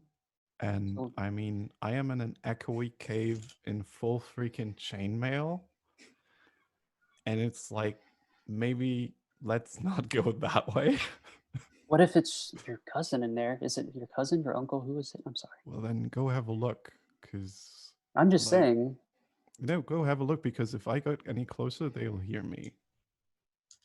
I mean, I'm right behind you. I could just run up to you if anything goes wrong. But I can't, like, very quietly get up to where the voices are and have a sneaky little look at what's happening. Okay, I'll try to have a look. I'll proceed quietly sneaking down the Okay. corridor until I can see or hear what's happening. Eavesdropping. Stealth roll, please. What was that? Sorry, what'd you say? Stealth roll, please. Okay. I can't ever remember freaking stealth is. It's going to be 16. All right. So you see what you see is another big cavern. There are 1, 2, 3 goblins standing around a fire. One of them is the one that just escaped from you. So the cavern is sort of split into 2 layers, you could say, into 2 platforms of sorts. I'm gonna show you. Is that the right map? Oh, sweet. So. Yes. Nice. Yeah. So you're in the western cavern of the cave. So in that lower part, there's a lower part with a couple of sleeping rolls for the goblins, and then the 3 goblins are sitting there next to a fire, and one of them is talking to them in a hushed voice excitedly. You can see that on the sort of upper part of that hall of that cavern, there are a couple of stone steps leading up to that. Somewhere up there is another goblin sleeping and snoring loudly, sort of just taking a nap, and sort of on the ledge, so to the wall of the ledge, you can see a chained up man. Okay. All right. I go back to Derek, and I tell him, okay, I see 3 goblins. It looks like they've got bedrolls. There's 2 layers, or there's 2 levels to the cavern. Bottom level, there's the goblin's top level. I do see another goblin who's sleeping on the top level, and there's a man that looks like he's chained up. Could that be? Oh, it makes sense. We saw the trails of someone being dragged here. So there's just 2 of us. How do we do this? I don't know. There's just 3.5 goblins. I'd almost be inclined. Because they might have something, maybe. I mean, they're just goblins, but if they looted the wagon, they may have looted some of the potions as well. That's true. Blew it up, so maybe they got something we can use to heal Bree. Yeah, and I can't. I feel like that's worth it. Yeah, we have to. All right. So what's the plan? I kind of want to save my cousin. Like, let's be honest. Yeah, secondary, but it's there as well, right? Let's be real. Okay, so let's. Do we want to try sneaking in, or do we want to go in and start attacking? One of you has a short bow. True. Sorry, my throat. So I say we sneak if we can within range of them. There's no way I don't think we can sneak past the goblins on the 2nd level and open the cage and get whoever that is out without alerting any of them. That doesn't seem likely at all. So we need to take out as many goblins as we can and have the element of surprise. So I have a short bow that I can fire from 80 feet or quite a ways. So let's go around the corner. I like You are within range to fire your short bow. Say that again. They have. You're definitely within range to fire your short bow. Did I see what weapons they had? It looks like they've got scimitars just like all the other ones. Okay. All right. You said they're sitting around a fire, right? Yeah, dark vision, sitting. so it doesn't make sense. See, yeah. You can see. So they're whispering excitedly. So the one that ran away from you guys is apparently informing them of what's happened.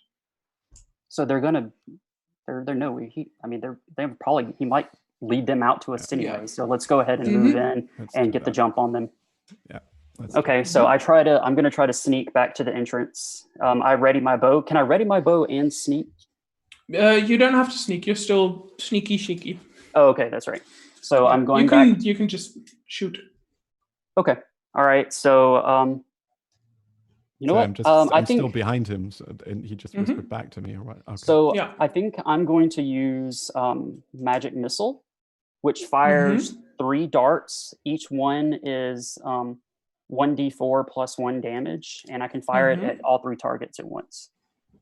Oh. And it's 120 feet. I don't know if I said that. It's not much damage, but it at least I could take out 1 with all 3 darts or spread the damage out between the 3. So that's the question here.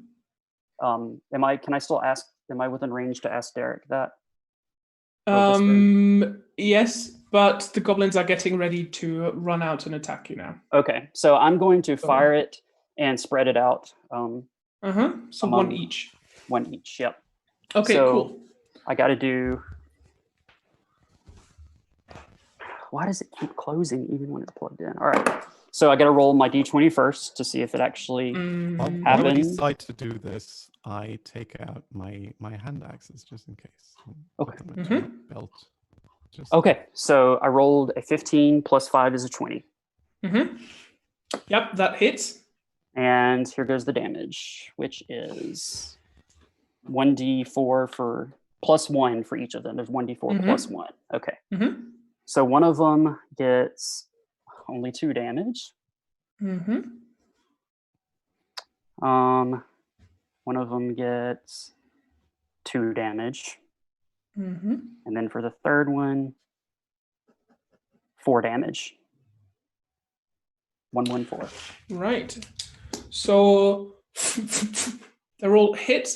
They dart around, clutching their necks where you hit them with varying success. And they start to make their way towards the entrance of the cave, but they haven't seen you yet. So they know that someone is there, but they don't know that you're right there and what you're doing. Gotcha. Okay. So I'm going to give Derek 1 turn, and then we enter initiative order. Could I come up to where Gil is right now and kind of put my hammer down and get a hand axe out and try to throw it at one of the goblins? Yes, you can. Then I would like to do that.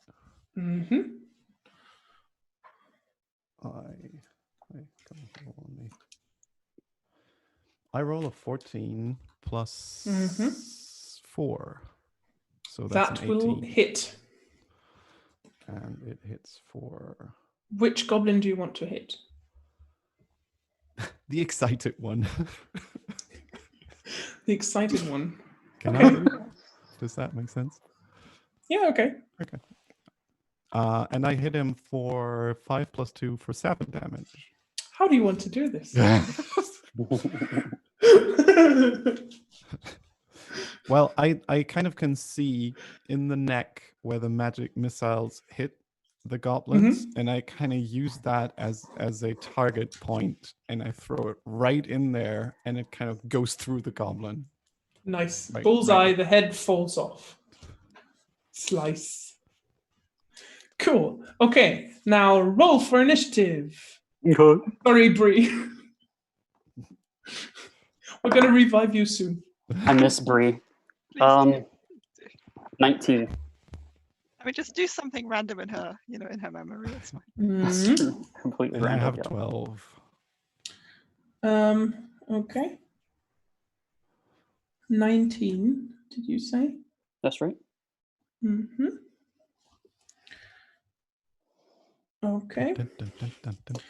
Which means it is now Gil's turn. Okay. Time to break out the Ray of Frost. So, can you explain to me where they are? They're all, well, one is dead, and then 2 of them are just about the side by side. Yeah, they're running at the entrance to the cabin. If one is closer, I'll aim for that. If not, I'll pick the one that's on my right, just randomly. One is a bit more injured. Okay, that's what I was wondering. Can I tell that? Like, I can see that he looks... I mean, they're your magic missile, so you can tell that one of them sort of has it kind of hanging there like an acupuncture needle, right. And the other one has the dart lodged right in its throat. Okay, so I'm going to go for the one that I damaged more with my missile.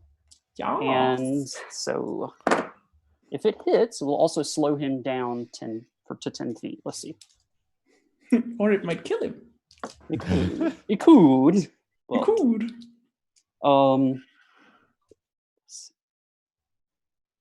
I'm sorry, what do I add? I'm blanking out. What do I add to this? Anything? Oh wait, what goes with the magic missile? Duh, 5. Okay, so only got a 10. That will not hit. That will miss. All right. Shoots past him. That was the Ray of Frost. That's correct. Okay, cool. So it shoots into the cave, and the fire just is out. God damn it. Uh, God damn it.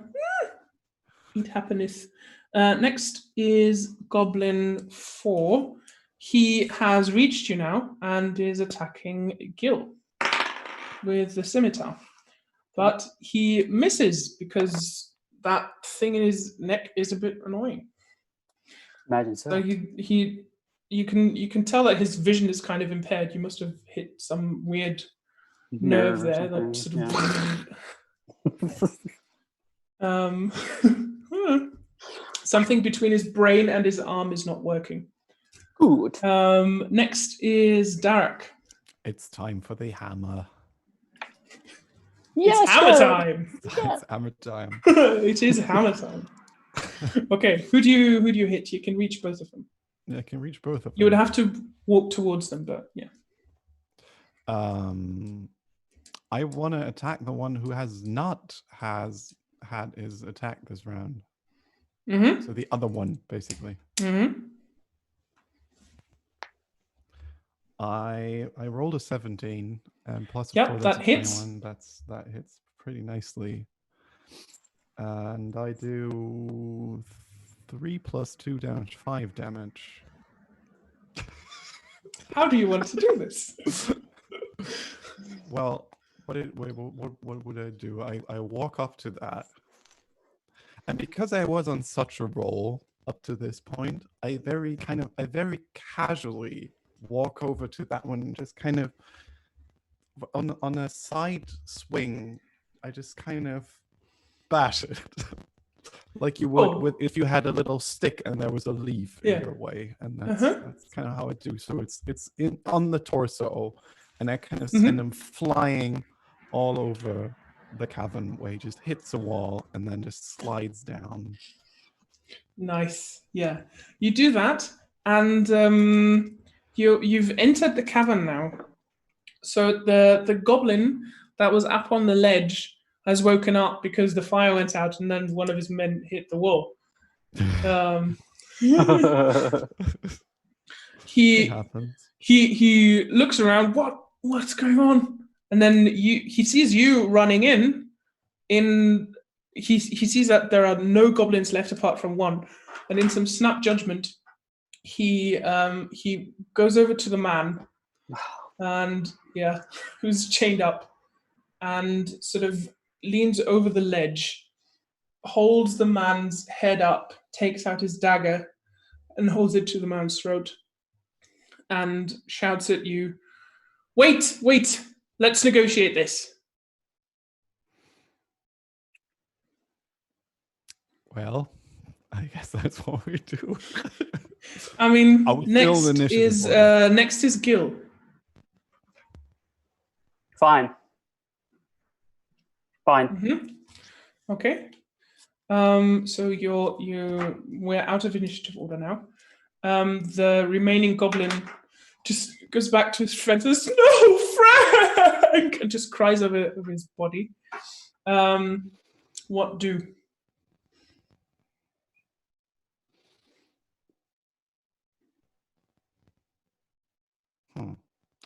What do you want? Is there anything you want from us? I would. There is, actually. See,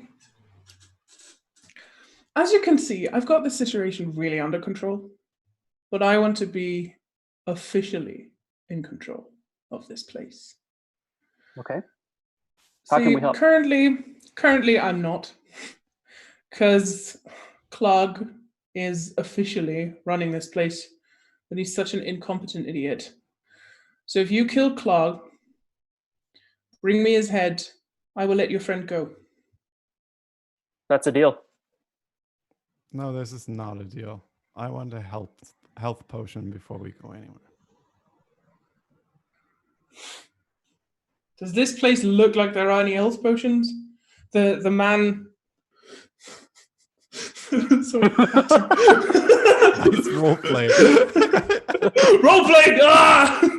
So the man, he's about 50. He's a human man. He shouts at you, "Don't trust him! Don't trust him! Let me die! It's fine! It's fine!" It's not even my cousin. No, it's not your cousin. He's a human man. I very quickly glance. Shut up! I very quickly glance over at Gil and question his ability to tell a dwarf from a human man.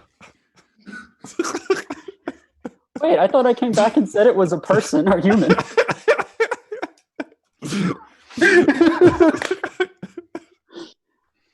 You mean you can't have a cousin that's human?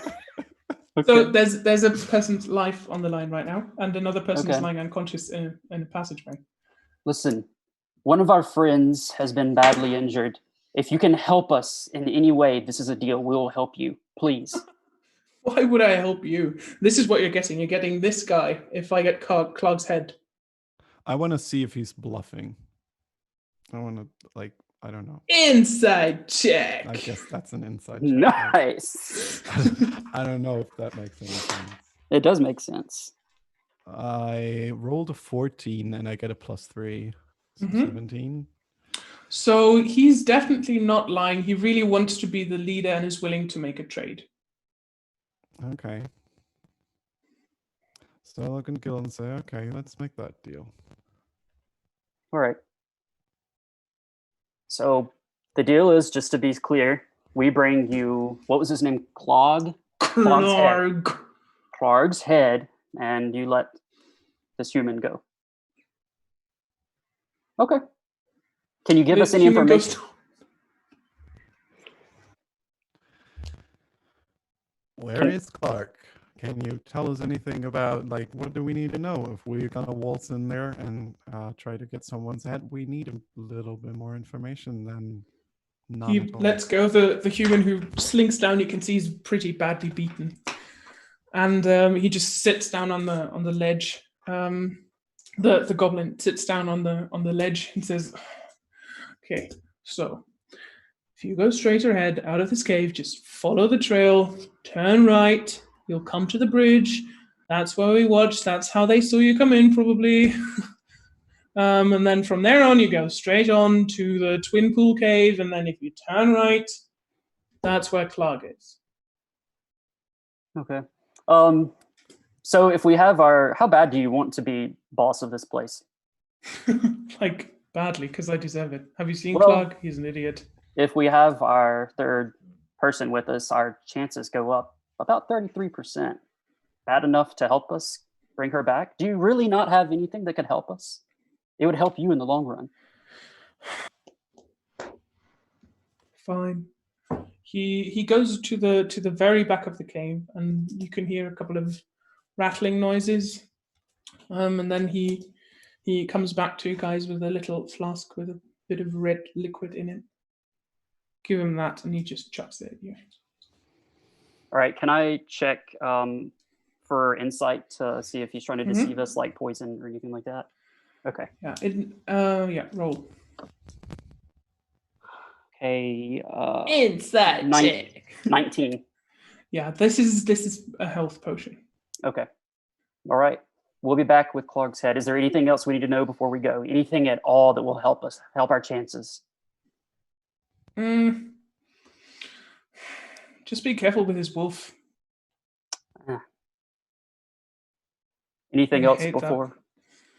No, I mean, what's there to know? He's a bugbear and he's incompetent. Derek, any questions? No, I don't think so. All right. We'll be back.